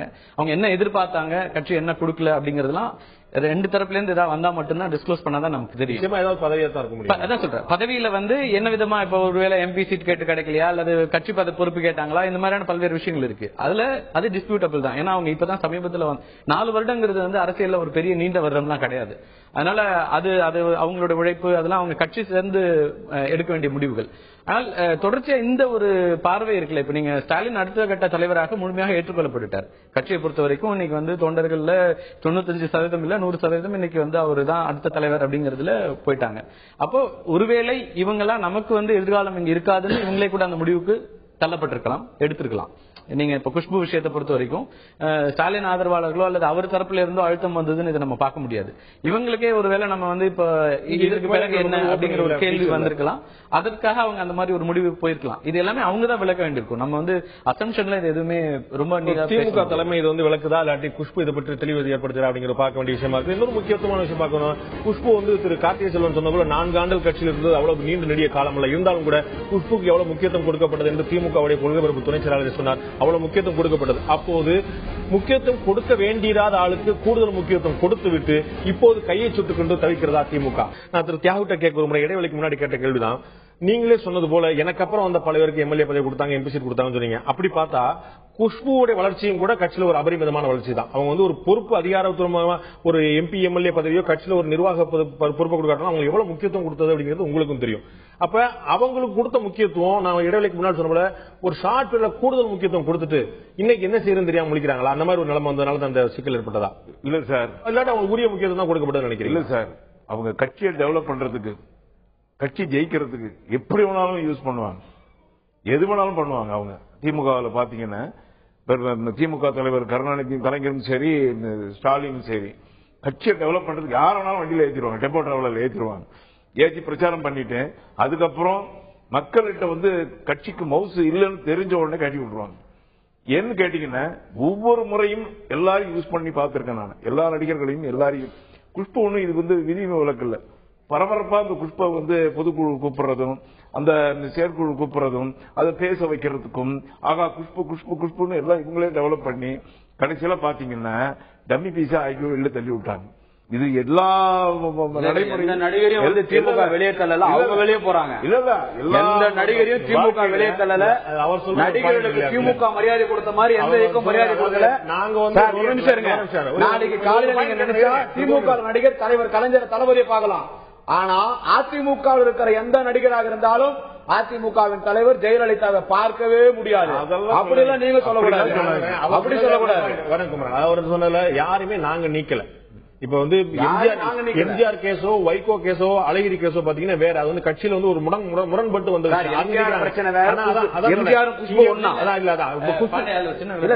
அழகிரி மட்டும்தான் நீக்கப்பட்டார், மத்தவங்க எல்லாம் நீக்கப்படல. எம்ஜிஆர் நோட்டீஸ் கொடுக்கப்பட்டது இல்ல, அவங்களுக்கு அந்த பிரச்சனை வந்த அப்புறம் வேற என்ன பாக்கி இருந்துச்சு. அதுக்கப்புறம் அடுத்த கட்ட என்னங்க தெரியுமா, வைகோ மேல திமுக நான் சொல்றேன் சார், ஒரே ஒரு காரணம் என்ன தெரியுமா, இந்த நாடாளுமன்ற தொகுதியில் 40 தொகுதியில் திராவிட முன்னேற்ற கழகம் வெற்றி வாய்ப்பை இழந்தது. அதற்கான காரணங்கள் எங்களுக்கு தெரியும், சரி செய்து விடுவோம். இன்னும் 2 நடக்கக்கூடிய ஆட்சியில திமுக ஆட்சிக்கு வரதுக்காக வேற திமுக 40 தொகுதியில தோத்து போச்சு, இனி திமுக எதுவும் இருக்காதுன்ற ஒரு எண்ணத்தோடு தான் அந்த அம்மையார் வெளியேறினாரே தவிர அவங்க போனதுனால திமுகவுக்கு எந்த நஷ்டம் இல்லை என்பதை நான் பகிரங்கமாக இந்த தொலைக்காட்சியில சொல்லுகிறேன். நிச்சயமா இழப்பு யாரா ஒருத்தர் போனாலும் இழப்பு ஏற்படக்கூடிய விஷயம் இல்ல. பட் ஒரு முக்கியத்துவம் ஒருத்தர் வந்து ஒருத்தர் கொடுத்து தேர்தல் என்று சொன்னால் தேர்தலிலே மக்கள் கூடுவது 2 தலைவர்களுக்கு மட்டும்தான், தலைவர் கலைஞருக்கும் தளபதி ஸ்டாலினுக்கும். அதே நேரத்தில் நடிகர்களை நான் குறைந்து மதிப்பிடவில்லை. ஆனால் நடிகராக மட்டும்தான் இவர் சொல்லும் பொழுது சொன்னாரு டெம்போ டிராவலர் ஏத்துவாங்க, அவங்க ஓட்டு வாங்க கைட்டி விட்டுருவாங்க. அப்படி பார்க்க போனா போன எம்எல்ஏ எலெக்ஷன்ல வடிவேல் வந்தார் திமுக பிரச்சாரத்துக்கு. வடிவேலுக்கு சேர்ந்த கூட்டம் ஓஹோன்னு போட்டுச்சு. நான் கூட தான் பார்த்தேன், ஐயோ அப்பா இவ்வளவு கூட்டம் வந்தேன். கடைசியில பார்த்தா காமெடி வடிவேல பார்க்கலாம், வடிவேல் குறை சொல்லவில்லை, வடிவேல பார்க்கலான்னு வந்த கூட்டமே தவிர வடிவேல் பேச்ச கேட்டு யாரும் ஓட்டு போடல. திமுக ஓட்டு போடுறாங்க. திமுக தலைவர் அழகிரி பேட்டி கொடுத்து கூட 10 பேர் நின்று பார்த்திருக்கிறோம். ஒருத்தர் பேட்டி கொடுக்க மத்திய அமைச்சராக இருந்த அழகிரி இவர் சொன்ன பதிலுக்கு இவர் சொன்ன பதிலுக்கு நான் சொல்லுவது கூட்டம் சேர டெம்போ டிராவலர்ல ஏற்றி ஓட்டு வாங்கிக்குவாங்க. வடிவேல் டெம்போ டிராவலர் ஏறினார். அவர் உழைப்பை நான் அவர் இன்னைக்கு திமுக இல்லை, அவர் உழைப்பை நான் குறை சொல்லவில்லை. அவர் ஓட்டு திமுக பொறுத்தவரைக்கும் ஓட்டுன்னு சொன்னா தலைவர் கலைஞர், தளபதி ஸ்டாலின், இந்த 2 தலைவர்களுக்கு ஓட்டு போன நடிகரை குறைச்சு மதிப்பில்லை.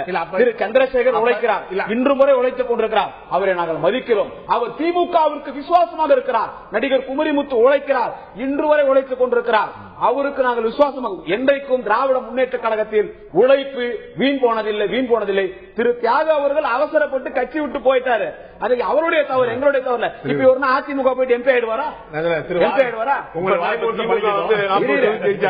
நீங்க முதலமைச்சர் இருக்கும் போது தலைவர் கலைஞர் அவங்க வீட்டுல போயிட்டு அவருடைய டைனிங் டேபிள்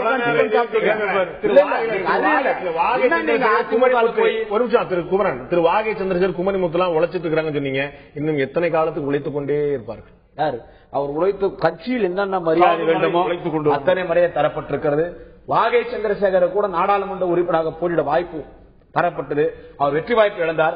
குமரிமுத்துக்கு திமுக பல்வேறு நன்மைகள் இன்னைக்கு திமுக. ஒரு நிமிஷம் திருக்குமார், உங்களுடைய கவனத்துக்கு இன்னைக்கு திமுக முக்கியமான பொறுப்புல இருக்கக்கூடிய திரு KKSR, திரு ஏவ வேலு, திரு சத்தியமூர்த்தி, திரு சின்னசாமி எல்லாம் அதிமுக வந்தவங்க. திமுகவுக்கு நீங்க சொல்ல காலகாலமா உழைச்சிட்டு இருக்கக்கூடிய வாகை சந்திரசேகர் இன்னைக்கா நீங்க மாநில பொறுப்பு மாவட்ட செயலாளர் கொடுத்திருக்கீங்களா, MP பதவி கொடுத்திருக்கீங்களா, ராஜ்யசபா சீட் அவர் செல்வகணபதி அவர் எனக்கு மிக வேண்டியவனுடைய அண்ணன் மாவட்ட செயலர். அவருக்கு எப்படி சார் கொடுக்கும்? அவர் நடிகர், அவருக்கு தகுதி இல்லை என்று சொல்லவில்லை. மாவட்ட செயலர் என்று சொன்னால் 24 மணி நேரம் கட்சி வேலை தான் பார்க்க வேண்டும். டிஸ்ட்ரிக்ட் செக்ரட்டரி அவர் நடிகர். வாகை சந்திரசேகர் அரசியல்வாதி கிடையாது. அவர் அரசியல்வாதி இல்ல, அரசியலும் வடிவேலுவை எப்படி பிரச்சாரத்துக்கு பயன்படுத்துறீங்களோ அத மாதிரி நீங்க வாகை சந்திரசேகர் பிரச்சாரத்துக்கு பயன்படுத்துறீங்க. வாகை சந்திரசேகர் தலைவர் கலைஞர் குடும்பத்திற்கும் தளபதி ஸ்டாலின் குடும்பத்திற்கும் மிகவும் நெருக்கமானவர். திராவிட முன்னேற்ற கழகம் தளபதி ஸ்டாலின் சொன்னீங்களே, இல்ல நீங்க மாவட்ட செயலர் சொன்னீங்களா? கொடுக்கூடாதா? மாவட்ட செயலர் எம்ஜிஆருக்கு வந்து எப்படி கொடுத்தீங்க நீங்க பொருளாளர் பதவி? அவர் ப்ரொஃபஷனல் நடிகராச்சே. எம்ஜிஆருக்கு பொருளாளர் பதவி கொடுத்தாங்க. அன்றைக்கு திராவிட முன்னேற்ற கழகம் துவக்கப்பட்ட பொழுது அன்றைக்கு எம்ஜிஆர் சார் தலைவர் கலைஞர் என்ற ஒரு தலைவன் இல்லை என்று சொன்னால் எம்ஜிஆரே கிடையாது சார். அதுக்கு நான் அந்த விஷயம் போல அவர் எம்ஜிஆர் சொல்லுங்க. இவர் சொன்னார் எம்ஜிஆர் திமுக வளர்ந்தது என்று சொல்லி. எம்ஜிஆர் வந்தார், எம்ஜிஆருக்கு புரட்சி தலைவர் என்கிற பட்டம் வந்தது எங்கள் தலைவர் கலைஞர் எழுதி தந்தா அவர் பேசிய புரட்சிகரமான வசனத்தால். நீங்க எம்ஜிஆருக்கு கலைஞர் தான் தலைவர், அதிமுகவுக்கு திமுக தான் தாய் கழகம் வச்சிருங்க. திமுகவுக்கு திக தான் தாய் கழகம். இப்படியே பேசிய போல இது மேலே இல்ல, பேசியே காலம் ஓட்டணும் ஒரே கட்சி திமுக தான். நாங்க தாலிகள் பேசி ஒரு எவ்வளவு பெரிய செலிபிரிட்டியா இருந்தாலும் இன்ஸ்டிடியூஷன் தான் பெருசு. இண்டிவிஜுவல்ஸ் வந்து போறதுனால எந்த ஒரு கட்சிக்கும் ஒரு பெரிய இழப்புன்னு சொல்ல முடியும். ஆனால் அது ஒரு விவாத பொருளாக இருக்கும். 2 நாளோ 3 நாளோ அது ஆளை பொறுத்து மாறும். ஆனால் இது ஒரு நிகழ்வு அப்படிங்கிற அளவில் நிச்சயமா நம்மளால ஒரு விஷயம் உத்தரவாதமா சொல்ல முடியும். குஷ்புவோடைய விலகல் அப்படிங்கிறது எம்ஜிஆருடைய விலகல் மாதிரியோ வைகோடைய விலகல் மாதிரியோ அழகிரி நீக்க மாதிரியோ போறது இல்ல. எந்த விதமான தாக்கம் இருப்பது. ஆனா ஒரு கட்சிக்கா உழைச்ச பருதி மாதிரி ஆட்கள், இவங்க மாதிரி ஆட்கள் ஏன் ஒரு SS சந்திரன் மாதிரி ஆட்கள் எனக்கு புரியாத விஷயம். ஒரு கட்சி எல்லா கட்சியிலும் இந்த நடைபெற விஷயம் தான்.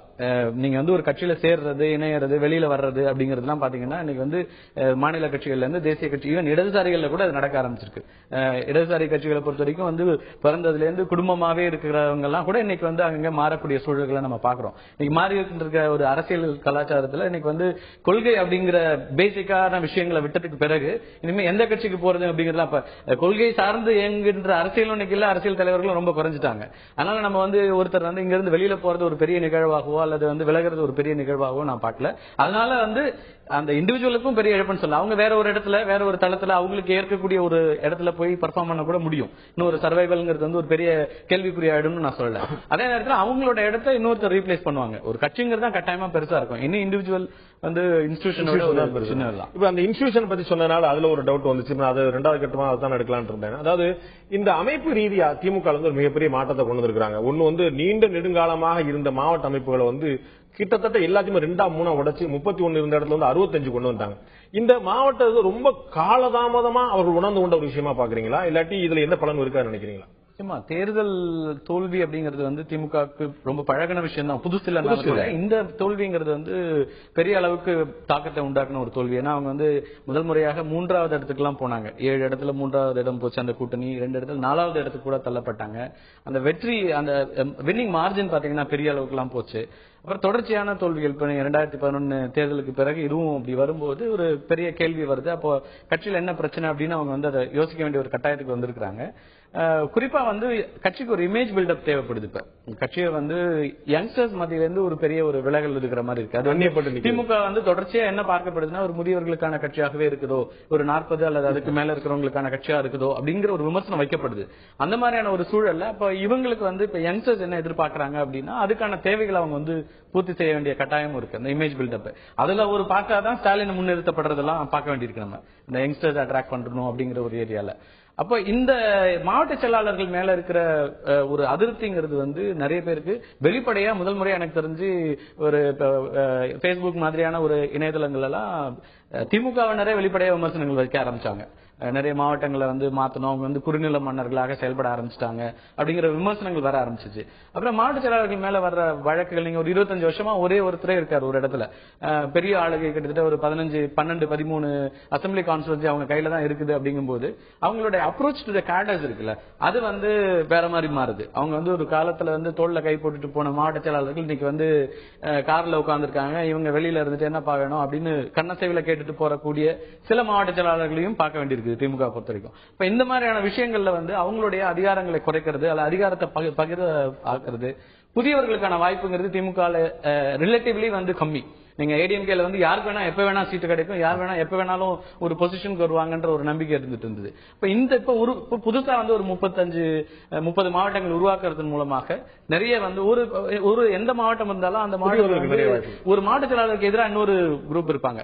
எங்க தவறு நடக்க ஆரம்பிச்சுன்னா நிறைய திமுக தொண்டர்களோட பேசும்போது மாவட்ட செயலாளர்களா இருக்கிறவங்க வந்து தங்களுக்கு ஆகாதவங்களை தலைமைக்கு எதிரானதாக மாற்றக்கூடிய ஒரு சூழல்லாம் கூட நிறைய இடங்களில் நடந்துட்டு இருந்துச்சு. இப்ப இதெல்லாம் தலைமைக்கும் கவனத்துக்கு வந்து ஒருவேளை இந்த மாதிரியான முயற்சிகள் எடுக்கிறாங்க அப்படின்னு தான் அதை பார்க்க வேண்டியிருக்கு. இந்த அதிகார பகிர்தல் அப்படிங்கிறது மூலமா புதியவர்களுக்கு வாய்ப்பு கிடைக்கிறது.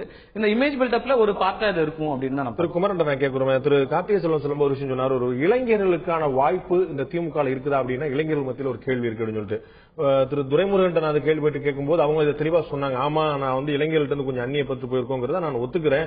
உங்களுக்கு இளைஞர் அணி வந்து முடிஞ்சாலும் செயல்படுது, இருந்தாலும் நாங்க இன்னும் ஒரு அக்ரெசிவா செயல்படுங்க நான் ஏத்துக்கிறேன்னு சொல்லி சொன்னாரு.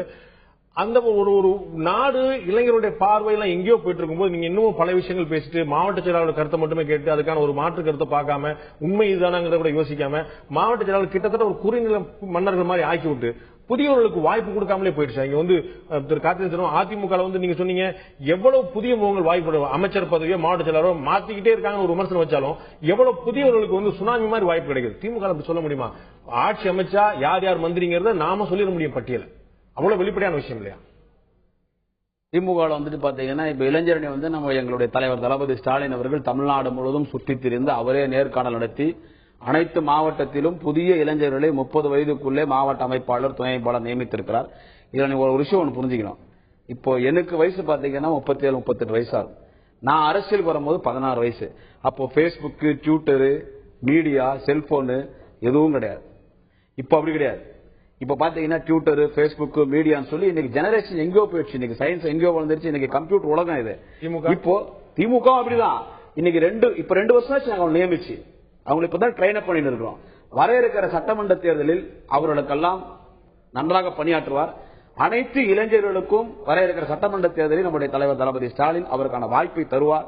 அதே போல் இன்றைக்கு திராவிட முன்னேற்ற கழகத்தில் இந்த மாவட்டத்தை வந்து 65 மாவட்டமா பிரிச்சிருக்கோம். அதாவது மாவட்ட செயலாளர் வந்து குறுநில மன்னர்களா வந்துட்டு இன்னைக்கு வந்து செயல்படுறாங்கன்னு சொல்லி யார் சொல்றாங்கன்னு கேட்டா ஊடகங்கள், உங்களை போன்ற ஊடகங்களும் பத்திரிகைகளும் பேஸ்புக்ல திமுக காரங்களே கமெண்ட் போடுறாங்க. பேஸ்புக்ல பாத்தீங்கன்னா லட்சக்கணக்கான ஃபேக் ஐடி இருக்குது சார். என் பேர்ல ஃபேக் ஐடி இருக்கு சார்.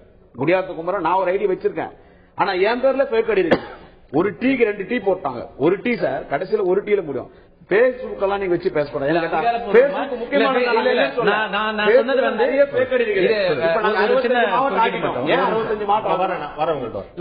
இதுல வந்து நான் வந்து இதை குறை சொல்வதற்காக சொல்ல, இது நடக்கிறதுங்கிற நிகழ்வை நம்ம வந்து பதிவு பண்றதா என்னன்னா, நான் அறிந்த முகங்கள், நான் வந்து ஃபேக் ஐடி அந்த மாதிரி சொல்ல வரல. திமுகவில் நான் அறிந்த முகங்கள் ஒன்றிய செயலாளர்களாக இருப்பாங்க அல்லது இளைஞரணியில பொறுப்புல இருக்கிறாங்க, இவர மாதிரி பேச்சாளர்கள் இருக்கிறாங்க.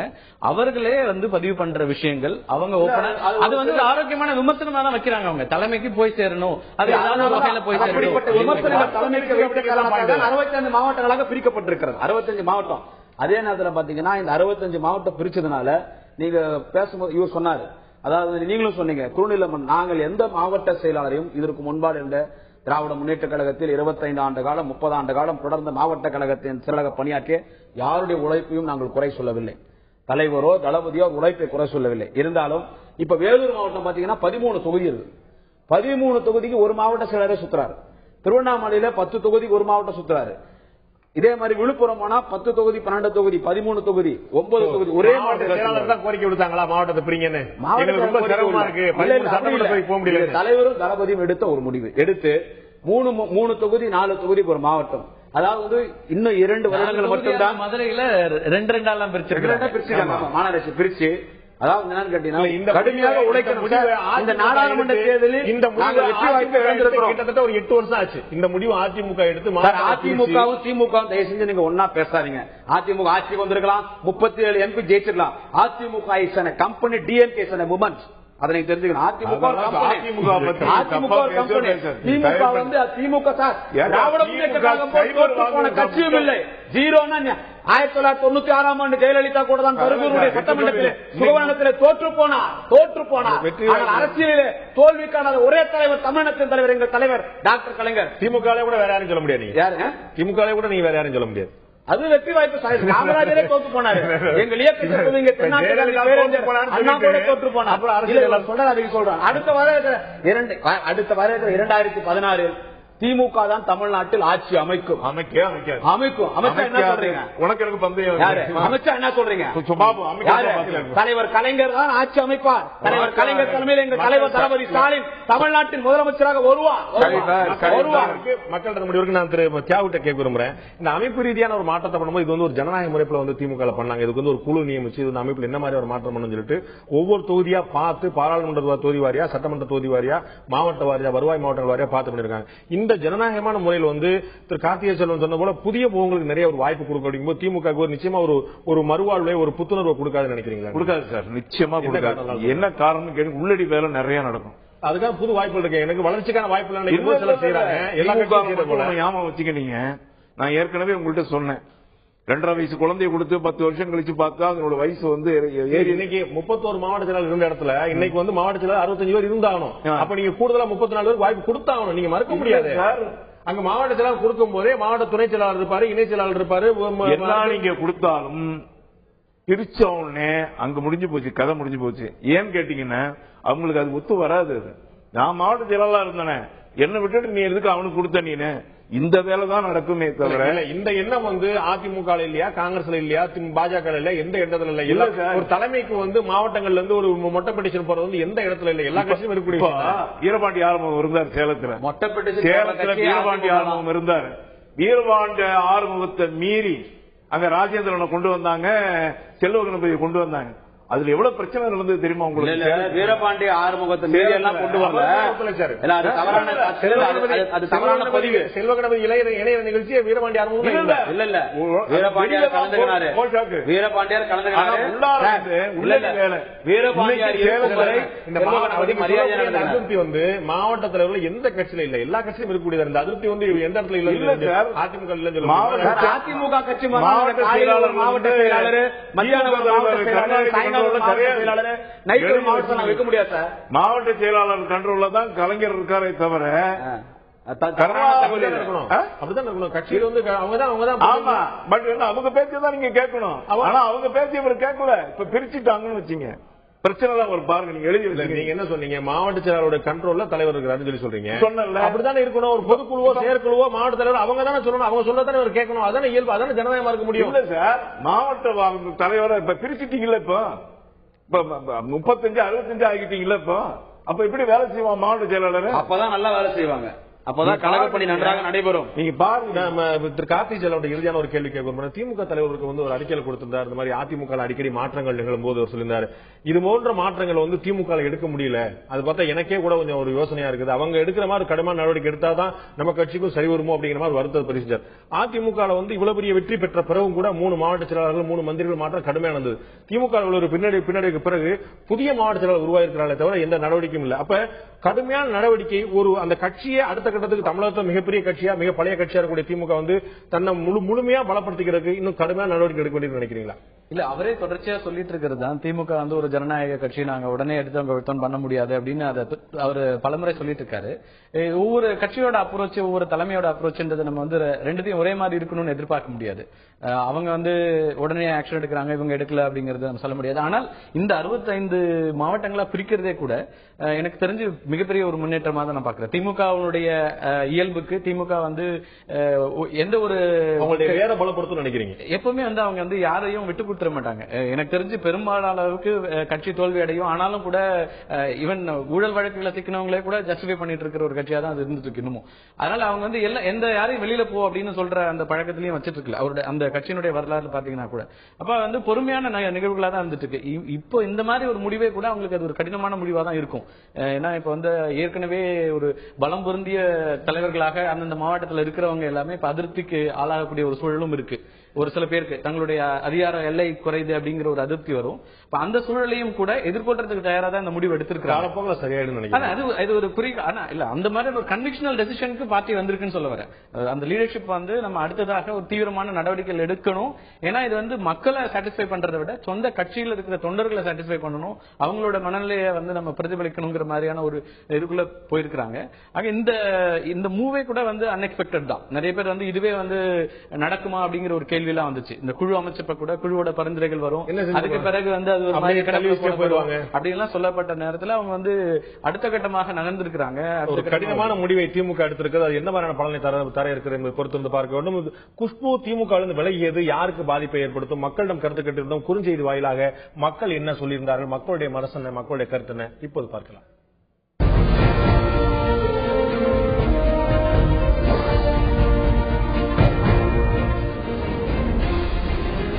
திமுகவிலிருந்து குஷ்பு விலகியது சரியே என்று 26% மக்களும், குஷ்பு எடுத்த முடிவு தவறு என்று 25% மக்களும், இதனால் இரண்டு தரப்புக்கும் திமுகவுக்கும் குஷ்புக்கும் எந்த பாதிப்பும் இருக்காது என்று 49% மக்களும் கருத்து தெரிவித்திருக்கிறார்கள். 41% மக்கள் இந்த முடிவால் எந்த மாற்றம் இருக்காது என்றும், தவறான முடிவு குஷ்பு எடுத்துவிட்டார் என்று 25% மக்களும், சரியான முடிவுதான் இது என்று 26% மக்கள் தங்களுடைய கருத்தாக பதிவு செய்திருக்கிறார்கள். திமுக நடந்திருப்பது நிச்சயமாக அது மாவட்ட அமைப்பு ரீதியான மாற்றமோ குஷ்புடைய விலகல் வந்து உட்கட்சி சம்பந்தப்பட்ட விஷயம்.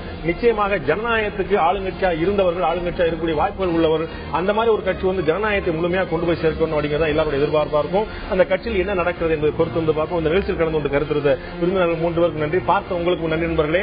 சிறிய இடைவெளிக்கு பிறகு ஆயுத எழுத்து நீட்சி இருக்கிறது. அந்த நீட்சியில் நாம் இன்னொரு முக்கியமான விஷயம் பற்றி விவாதிக்க இருக்கிறோம். கவர்னர்களை மாற்றுவதற்காக கழுத்தை நெரிக்கிறதா மத்திய பாஜக அரசு? விவாதிக்கலாம் ஒரு சிறிய இடைவெளிக்கு பிறகு.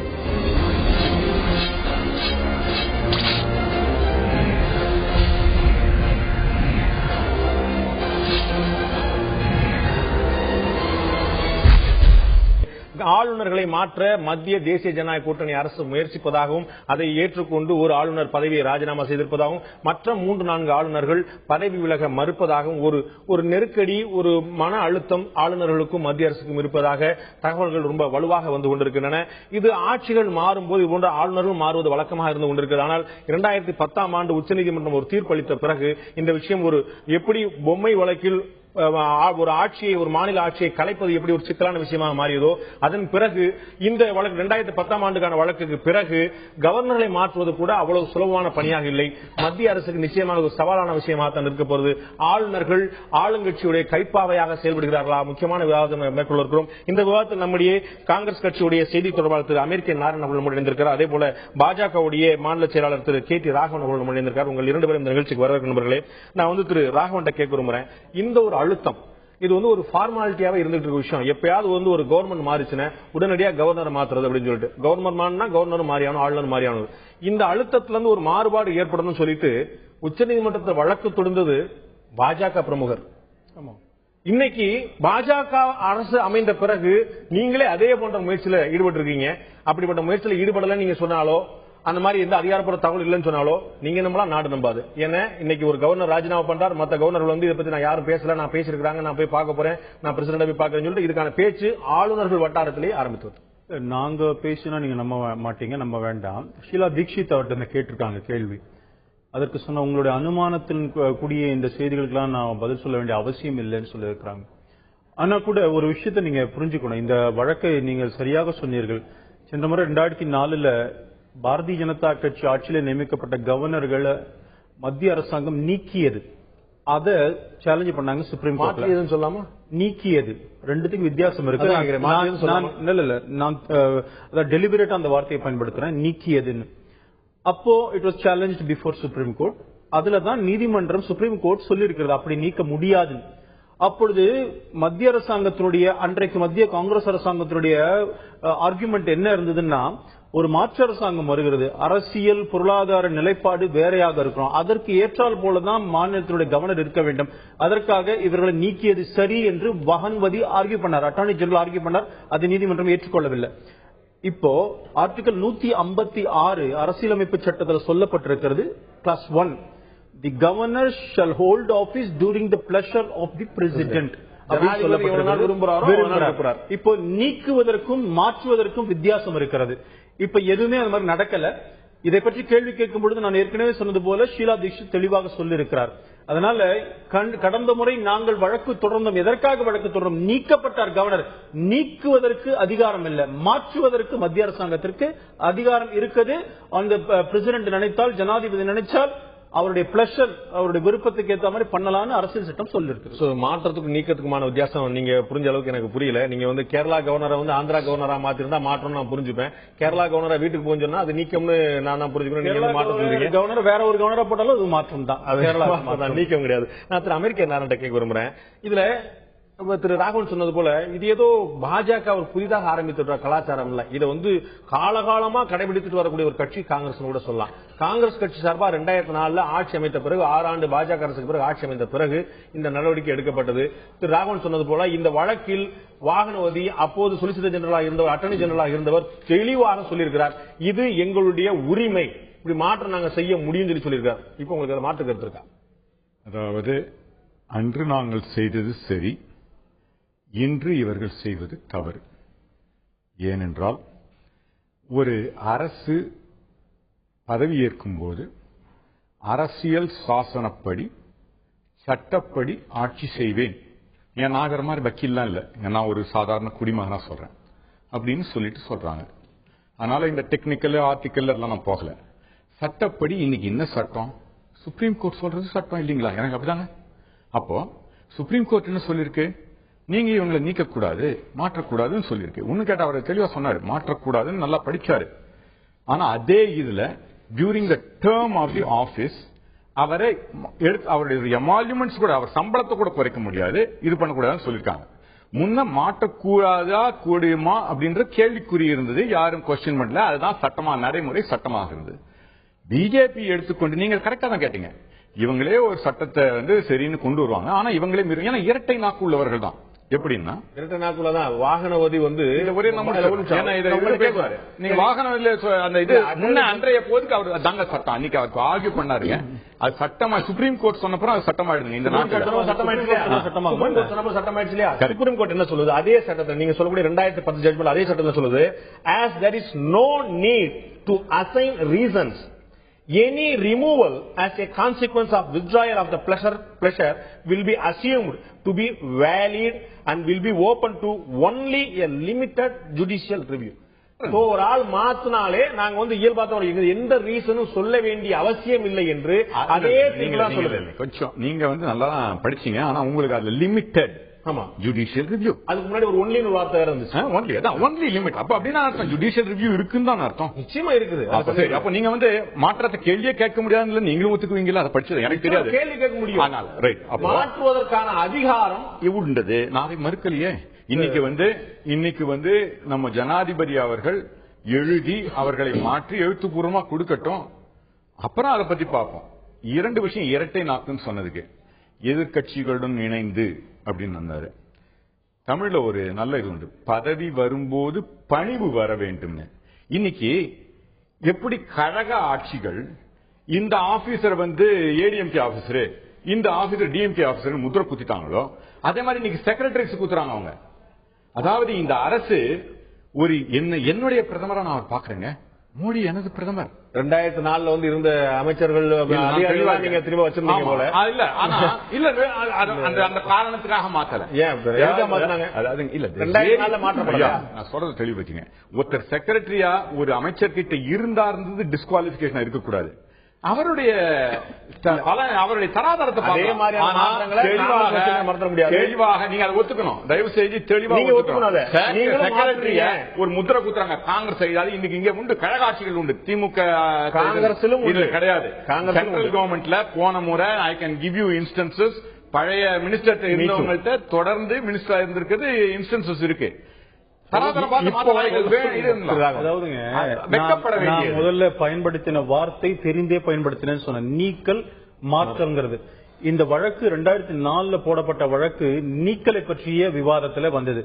அதுல கம்பெலிங் ரீசன், அதாவது நீக்கும் பொழுது ஏதாவது compelling reasons for proven misconduct or other irregularities இப்பதான் மாத்த முடியும் அப்படின்னு தான் அந்த கான்ஸ்டிடியூஷன் பெஞ்ச் 5 நீதிபதிகள் அடங்கிய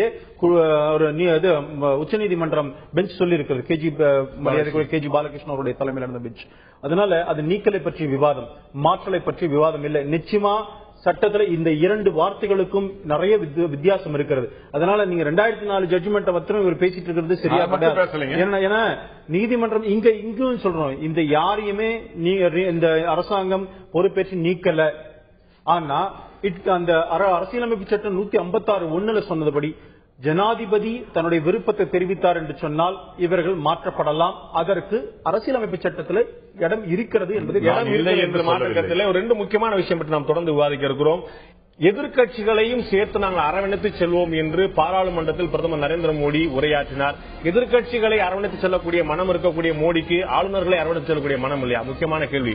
கவர்னர்கள் மாற்றம் பற்றி பேசும்போது திரு அமெரிக்க நாராயணன் எங்களுக்கு அந்த எந்த ஆட்சேபம் கிடையாது, உங்களுடைய உரிமை இருக்கு, சட்டப்படி நான் பேசினேன் சொன்னார். ஆனால் காங்கிரஸ் கட்சியை சேர்ந்த செய்தி தொடர்பாளர் PC சாக்கோ அவர்கள் என்ன சொன்னார் இந்த கவர்னர்கள் மாற்றுவதற்கான முயற்சி பற்றி? நான் திரு அமெரிக்க நாராயணன் கேட்க விரும்புறேன். 5 கவர்னருடைய பதவிக்காலம் இயல்பாகவே இந்த ஆண்டுக்குள்ளே முடியுது. 2 பேருக்கு ஜூன்ல முடியுது, நவம்பர் 2 பேருக்கு முடியுது, அந்த டிசம்பர் வரைக்கும் முடிஞ்சு ஒரு 5 பேருக்கு இயல்பா முடிஞ்சிருது. உங்களுக்கு நல்லா தெரியும் மத்திய அரசுடைய பிரதிநிதியாகத்தான் இவங்க எல்லாம் நியமிக்கப்படுறாங்க. ஜனாதிபதி பிரதிநிதி சொன்னாலும் ஆமா அமைச்சரை கொடுக்கல. இவங்க இன்னைக்கும் வந்து கவர்னர்கள் வந்து ஹோம் மினிஸ்டர் தான் போய் பாக்குறாங்க, ஹோம் செக்ரட்டரி டிஸ்கஸ் பண்றாங்க. சோ மத்திய அரசுடைய பிரதிநிதியா இருக்காங்க, நல்லா தெரியும். இப்ப ஜனாதிபதியோட பிளஷர் அப்படின்னாலும் மத்திய அரசோட பிளஷர்னாலும் ஒண்ணுதான். டெக்னிக்கலா வந்து காரணங்கள் வேற இருந்தாலும் இயல்பா பார்த்தா ஒண்ணுதான். அப்ப மத்திய அரசு மாறும்போது நிச்சயமா அவங்களுடைய பார்வை, அவருடைய உணர்வுகளை புரிந்து கொள்ளக்கூடிய, அவருடைய எண்ண ஓட்டங்களை புரிந்து கொள்ளக்கூடிய ஒரு கவர்னர் மாற்றம் ஒண்ணுங்கிறது என்ன தப்பு, என்ன கிரைம் இல்ல? இல்ல தப்பு இருக்கு. ஏன்னா மத்திய அரசோட பார்வை வேற, மத்திய அரசுடைய கட்சியின் பார்வைன்றது ஒண்ணு. மோடி வந்து எனது பிரதமர், ஆனா அவர் பிஜேபியினுடைய தலைவராக செயல்படுகிறாரோ என்ற ஒரு கேள்வியை இந்த மாதிரி இது உருவாக்குது. ஏன்னா ஆளுநர்கள் அதான் சொல்றேன். எப்படி மோடி ஆட்சி செய்யச்சு குஜராத்ல, அவர் வந்து வேண்டுமென்றே அங்கு வந்து லோக்பால் சட்டத்துக்கு ஒருத்தர் சரியில்லாதவர் கொண்டு வந்தாரு, லோக் ஆயுக்தாக்கு. அப்புறம் இவர் நியமித்த பிறகு அங்க எல்லாரும் மதிக்கக்கூடிய ஒருத்தர் நியமித்த பிறகு அவர் செயல்படாம செய்து சுப்ரீம் கோர்ட் வரைக்கும் போனாரு. சுப்ரீம் கோர்ட் வந்து சொன்னது கவர்னர் செய்தது சரி என்று. அப்படியே அவரை இயங்க விடாம செய்த மோடி. அப்படின்னா என்ன அர்த்தம்? இவருக்கு சட்டத்தை பற்றி மதிப்பில்ல, தான் என்ற பல முதல்வர்கள் இருக்காங்கல்ல, அது மாதிரி இன்றைக்கு முதல்வராக இருந்தவர் தான் என்ற ஒரு பிரதமராக செயல்படுகிறாரே பிரதமர் என்று வருத்தப்படுகிறேன். ஒரு கட்சியினுடைய தலைவராக செயல்படக்கூடாது என்று பிரதமரை தாழ்மையுடன் மிக தாழ்மையுடன் வேண்டுகிறேன். முதலமைச்சர் கட்சி சார்பா செயல்படாருன்னா அவர் கட்சியால் தேர்ந்தெடுக்கப்பட்டவர், நீங்க சொன்னது மாதிரி. ஆனா பிரதமர் ஆயிட்டாருன்னா அவர் ஒரு முதலமைச்சராக பிரதமர் ஆயிட்டாலும் அவர் நாட்டுக்கு புதுவாயிட்டார், கட்சி தலைவரா இல்ல. கவர்னர்கள் நிச்சயமா கவர்னர்கள் இன்னமும் கட்சிக்கு அப்பாற்பட்டு இருக்க வேண்டும் இல்லையா? ஆனா கர்நாடகாவுடைய கவர்னர் பரத்வாஜ் என்ன மாதிரி செயல்பட்டு இருந்தாரு, இதே கமலா பேனிவால் அங்க எப்படி செயல்பட்டாங்க ஊருக்கே தெரியும். கட்சியுடைய கவர்னரா செயல்பட்டாங்க, மக்களுடைய கவர்னரா இல்ல. நான் சொன்னா நீங்க மறுப்பீங்க. நான் மறுக்கல. உங்களுடைய கட்சியுடைய பிசி சாக்கோ மறுத்தாதான் நீங்க சொல்லணும். நான் சொல்றேன் பாருங்க, ஏன் சொல்றேன் பாருங்க. பிசி சாக்கோ இந்த கவர்னர்கள் அரசாங்கத்தோட நியமனமா இல்ல கட்சியோட நியமனமாங்கிற சொல்றார். அவர் என்ன சொல்றாரு இப்ப பார்க்கலாம். PC Chacko. It's a kind of witch hunting. Why do they go for this kind of shadow fight? And we will take a decision whether our governor should resign or not. It's a kind of witch hunting. Why do they go for this kind of shadow fight? And we will take a decision whether our governor should resign or not. We will decide whether our governors should resign or not. Our governor எங்க வந்தது? எங்களுடைய கட்சி நியமித்த governor அவர் தெளிவா தெரிஞ்சா இந்த கட்சியோட நியமனம் தெளிவா சொல்லிட்டாரா? நீங்க சொன்ன அரசு நியமனம் அல்ல இது, வெளியுறவு செயலர் நியமிக்கிற மாதிரி இல்ல. நீங்க அவர் சரியா மிஸ்இன்டர்பிரட் பண்றீங்க. அவர் சொல்ல கேக்குறீங்களா? அவர் நீங்க சொல்றது அவர்ன்றது உங்களுடைய கண்ணோட்டம் பார்ட்டியா இருக்குது, அவருடைய கண்ணோட்டம் யூபிஏ கவர்மெண்டா இருக்குது. இல்ல அதான் சொன்னாரு. அவர் கவர்னர்ஸ் சொல்றாரு. அவர் governors UPA government. Is talking about UPA government. UPA NDA ஆட்சிக்கு வந்த அப்புறம் எங்களுடைய யூபிஏ கவர்மெண்ட் பேசுறதுக்கு என்ன இருக்கு? யூபிஏ கவர்மெண்ட் எங்க இருக்கிறது? என்டிஏ கவர்மெண்ட் தான் இருக்கு மத்தியில. மோரோவர் மத்திய அரசாங்கம் காங்கிரஸ் இவர் சொல்றாரு கவர்னர் எல்லாம் அப்படிலாம் இல்ல. அர்ஜுன் சிங் பஞ்சாப் கவர்னர் வெளியில வந்த உடனே மத்திய அமைச்சர் ஆனாரு. அவர் சொன்ன பாயிண்ட் பாருங்க. அதான் சாக்கோ ஏன் அப்படி சொல்றாருன்னா எங்களுடைய கவர்னர் ஏன் சொல்றாங்க யூபிஏ கவர்னர் சொல்றாரு. அர்ஜுன் சிங் கவர்னர் நீங்க சொல்றீங்க. அதே மாதிரி கிருஷ்ணா அவர்கள் கவர்னரா இருந்துட்டு கர்நாடகா தேர்தலுக்கு அனுப்பப்பட்டார். எஸ் எம் கிருஷ்ணா. நான் முடிச்சுடுறேன். நீங்க ஒரு கவர்னர் நீங்க ஒன் பிரசிடென்ட் மாத்தலாம், ரைட்டா? அப்போ அவருக்கு ஒரு காரணம் கொடுக்கணும். நீங்க ஒரு கட்சி சார்பாக செயல்பட்டீர்கள் எங்களுடைய அந்த கவர்னர் மேல் குற்றம் அது கோர்த்து ஒத்துக்கிட்டா மாத்திடலாமே, தவறே கிடையாது.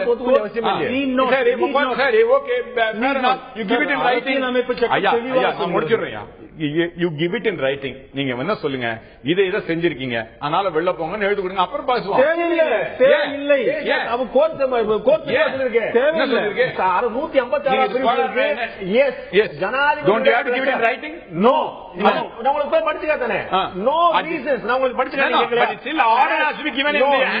நீங்க சொன்ன அரசியல் சாசன பெஞ்ச் 5 நீதிபதிகள் கொண்ட அரசியல் சாசன கேஜி பாலகிருஷ்ணன் தலைமை நீதிபதி போது அடுத்த தலைமை சதாசிவம் 5 நீதிபதிகள் கொண்ட bench as there is no need to assign reasons. நான் என்ன சொன்னேன், எழுத்து மூலமா நீங்க வெளில போங்கன்னு கொடுக்கணும் இல்ல? இல்ல அப்ப வாய் வார்த்தையில சொன்னா போலாம். நான் கேட்ட கேள்வி ஜனாதிபதி ஒரு கவர்னரை வெளியே அனுப்ப வேண்டும் என்றால் காரணம் இல்லாம சொல்ல வேண்டும் என்று இல்லை என்று நீங்கள் கூறினீர்கள். அப்படியே இருந்தாலும் ஒரு லெட்டர் கொடுக்கணும் இல்ல? கொடுக்கட்டும், அப்புறம் பேசுவோம். ஆனால் அது வேற விஷயம். அது ஒன்று. இரண்டாவதாக நீங்க மறுபடியும் நம்ம கேட்க வேண்டிய கேள்வி, இந்த அரசு ஒரு கட்சி சார்பு கட்சியுடைய தலைவராக எனது பிரதமர் மோடி செயல்படுகிறாரா, இல்ல சுப்பிரமணிய சுவாமி சொல்றதெல்லாம் கேட்டு எப்படி இவரை வர வைச்சாரோ? இங்க ராஜபக்சே வர சொன்னாரு, ராஜபக்சே கூட்டாரு, சுப்பிரமணிய சுவாமி சொன்னாரு. அதே மாதிரி சுப்பிரமணிய சுவாமி கூப்பிட்டாரு, சுப்பிரமணிய சுவாமி சொன்னாரு. இன்னைக்கு சுப்பிரமணிய சுவாமி சொன்னாரு இவங்க வெளில அனுப்புறாங்க. உங்களுக்கு சொன்னாரா இல்லையா? சுப்பிரமணிய சுவாமி சொன்னாரா இல்லையா? ஐயா ஒரே ஒரு நிமிஷம். சுப்பிரமணிய சுவாமி சொன்னாரா இல்லையா? வெளில போனாரு, கவர்னர் வெளில போனோம்னு சொன்னாரா இல்லையா? சுப்பிரமணிய சுவாமி சொல்லலையா? இங்க வாங்க. சுப்பிரமணிய சுவாமி சொல்லியிருக்காரு. சுப்பிரமணிய சுவாமி சொல்லிருக்காரு கவர்னர். அப்ப நீங்க சொல்றது ரைட்டா? சுப்பிரமணிய சுவாமிக்கு பொறுப்பே இல்லைங்க. சுப்பிரமணிய சுவாமி கவர்னரை பத்தி பேசினாரா? என்ன சொல்லிருக்காரு? கொடுக்கிறேன். என்ன சொன்னார் சுப்பிரமணிய சுவாமி?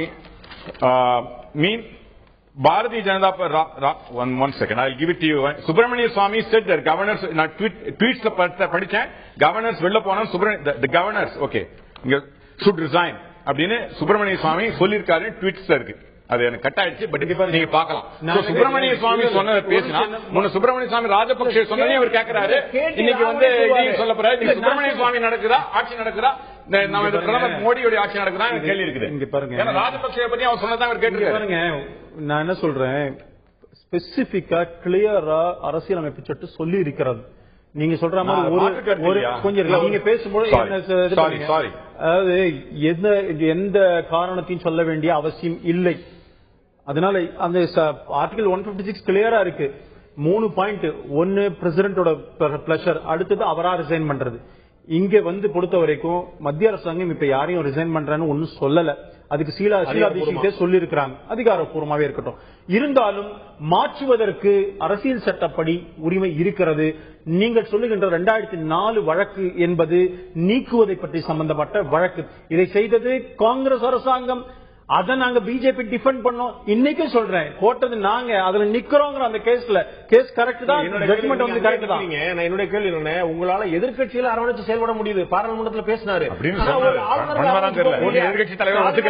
ஆளுநர்கள் வந்து பிரதமருடைய அல்ல ஜனாதிபதியுடைய உத்தரவை மீறி செயல்பட போறாங்களா? பாருங்க, மத்திய அமைச்சரவை நியமிப்பது பிரெரோகேட்டிவ் ஆஃப் தி பிரைம் மினிஸ்டர் சொல்றோம். அதே போல இந்த ஆட்சி ஒரு கவர்னரை மாற்றுவதற்கு அதிகாரம் இருக்கிறது. அதனால அந்த அதிகாரம் வந்து நீங்க வந்து கொஸ்டின் பண்ற அதிகாரம் எல்லாம் கிடையாது. அது மத்திய அமைச்சர், அது மத்திய அரசாங்கத்திற்கு உண்டு. இன்னொன்னு சார், இந்த இதுல காங்கிரஸ் அரசு எது செஞ்சாலும் விவாதங்களை கேள்வி கேட்கறதுக்கான உரிமை வந்து கேடி ராகவனுக்கு உண்டு. ஒரு நிமிஷம். ஆனா மத்திய அரசு பாஜக அரசு மாறிட்டா கேள்வி கேட்கிற அதிகாரம் யாருக்கும் கிடையாது. இன்னொரு கன்வென்ஷன் இருக்கு சொல்றேன். அட்டார்னி ஜெனரல் ரிசைன் பண்ணுவாங்க, சொலிசிட்டர் ஜெனரல் ரிசைன் பண்ணுவாங்க. இது கன்வென்ஷன், மரபு. அவர் திருப்பி இந்த அரசாங்கம் வச்சுக்கலாம், அந்த அரசாங்கம் சப்சிக்வெண்ட் அவர் அரசாங்கத்தோட இஷ்டம். ஏன் மாறுறாங்க? உதாரணத்துக்கு சொல்றேன், சேது சமுத்திர திட்டம், அதை பத்தி உச்சநீதிமன்றத்தில் கேஸ் வருது. அட்டார்னி ஜெனரல் ஆர்கியூ பண்றாரு. பழைய அட்டார்னி ஜெனரல் வச்சிருந்தீங்கன்னா அவர் என்ன பிஜேபியோட கருத்து அந்த இடத்துல ராமர் பாலம் இடிக்கப்படாமல் கொண்டு வரணும்ன்றது. ஆனா இந்த அட்டார்னி ஜெனரல் என்ன பேசுவாரு, கலைஞர் என்ன சொன்னாரு, நீங்க எழுதி கொடுத்தாங்க பாருங்க, ராமரே கிடையாது, பாலமே கிடையாதுன்னு சொன்னாங்க. அதை பேசுவாரு. அந்த அரசாங்கத்தினுடைய கொள்கை அது கிடையாது. அதனாலதான் இவங்க எல்லாம் ரிசைன் பண்றாங்க. அந்த அரசாங்கத்துக்கு பாலிசிக்கு ஒட்டின கருத்தை அங்க சொல்லணும் நீதிமன்றத்தில். அதுக்காக தான் இதெல்லாம். இதே மாதிரிதான் கவர்னர் விஷயத்தில் சட்டம் பேசுவாரா, கட்சியுடைய கொள்கை பேசுவாரா? அரசாங்கத்துடைய கொள்கையை பேசுவார். சட்டம் பற்றி பிரச்சனை இல்லை. சட்டம் தாங்க, அரசாங்கத்துடைய கொள்கைன்னு ஒண்ணு இருக்குல்ல, அரசாங்கத்துடைய கொள்கையை பேசுவார். இப்ப நான் போன அரசாங்கம் வந்து கம்யூனல் வயலன்ஸ் பில் கொண்டு வந்தது, நாங்க இப்ப கொண்டு வர மாட்டோம். என்ன ஏதாவது மத்திய அரசாங்கத்துடைய கொள்கைகளை பேசுவதற்காக அட்டார்னி ஜெனரல் இருக்கிறார். அதே போல மாநில முதலமைச்சர், மாநில கவர்னர்கள் என்பது பிரசிடென்டோடைய, அதாவது மத்திய அரசாங்கத்துடைய ரெப்ரசன்டேட்டிவா இருக்கிறாங்க. அவர் ஒரு நிலைப்பாடு, இவர் ஒரு நிலைப்பாடு எடுத்தால் மாற்றுவதற்கு ஜனாதிபதிக்கு ரைட் இருக்கு அண்டர் கான்ஸ்டிடியூஷன். சுருக்கமாக இறுதியாக திரு அமெரிக்கன் நான் கேட்க விரும்புறேன், ஜனாதிபதி மேலேயே நம்பிக்கை இல்லைன்னா இம்பீச்மெண்ட் கொண்டு வர முடியும். சுப்ரீம் கோர்ட்டுடைய ஜஸ்டிஸ், ஹைகோர்ட் ஜஸ்டிஸ் மேலே நம்பிக்கை இல்லைன்னா இம்பீச்மெண்ட் கொண்டு வர முடியும். அப்ப நம்பிக்கைங்கிறது பாராளுமன்றம் சார்ந்த, ஜனநாயகம் சார்ந்த, அந்த அரசு சார்ந்தது. உண்மை. இப்ப கவர்னர் மட்டும் விதிவிலக்கா என்ன? நான் சட்ட நிபுணர் இல்லையா, நான் ரொம்ப தெளிவா சொல்றேன். உங்களை மாதிரி சட்டம் படித்தவங்க இல்ல. ஆனா நான் சொல்றேன், எனக்கு புரிந்த வரைக்கும் நான் சொல்லிடுறேன். சட்டம் வந்து நடைமுறைப்படுத்திச்சு, சட்ட பிரகாரம் எடுக்க இந்த பிரமாணம் பண்ண கொண்டிய எனது பிரதமர் கட்சி கண்ணோட்டமாக பார்க்க கூடாது என்பதுதான் என்னுடைய தாழ்மையான. அதாவது அன்றைக்கு இது சட்டம் அல்ல, இன்றைக்கு இது சட்டம். நீங்களே ஒத்துக்கிட்டீங்க, லிமிட்டட் ரிவ்யூ அது இது இருக்குன்னு. அதனால இன்றைக்கு சட்டம் நீங்களும் ஒத்துக்கிறீங்க. என்ன சொன்னீங்க, நீங்க பேச நான் குறுக்கிட கூடாதுன்னு சொன்னீங்க. நான் சாரின்னு சொல்லிட்டாங்க, நீங்க சாரி கூட சொல்ல மாட்டீங்க, குறுக்கிடுவீங்க, தப்பு இல்ல, உங்களுடைய இது அப்படி. இன்னைக்கு நான் கேட்டுக்கிறது, நமது பிரதமர் சுப்பிரமணிய சுவாமி சொல்வதற்கெல்லாம் தலையாட்ட வேண்டாம், ராஜபக்சேவை கூட்டது போல. இங்க வந்து தர்மப்படியும் சட்டப்படியும் அடிப்படையான கேள்வி எழுந்திருக்கிறது. நிச்சயமாக பிரதமர்கள், ஆளுநர்கள் வந்து மத்திய அரசுடைய பிரதிநிதியாக செயல்படுகிறாரா அல்லது மத்திய அரசாக எந்த கட்சி இருக்கிறதோ அந்த கட்சியுடைய பிரதிநிதியாக செயல்படுகிறா என்ற கேள்வி இருக்கிறது. நிச்சயமா இதுவரை வந்த விஷயங்கள் அப்படிதான் இருந்தன. 2010 உச்சநீதிமன்ற தீர்ப்புக்கு பிறகு மத்திய அரசுடைய போக்கில் மற்றும் ஆளுநருடைய போக்கில் எது மாற்றம் இருக்குமா, தொடர்ந்து பார்க்கலாம். இந்த நிகழ்ச்சியில் கலந்து கொண்டு கருத்து விருந்தினர்கள் 2 பேருக்கு நன்றி. பார்த்த உங்களுக்கும் நன்றி நண்பர்களே. மீண்டும் இன்னொரு நிகழ்ச்சியில் சந்திப்போம். அதுவரை நன்றி, வணக்கம்.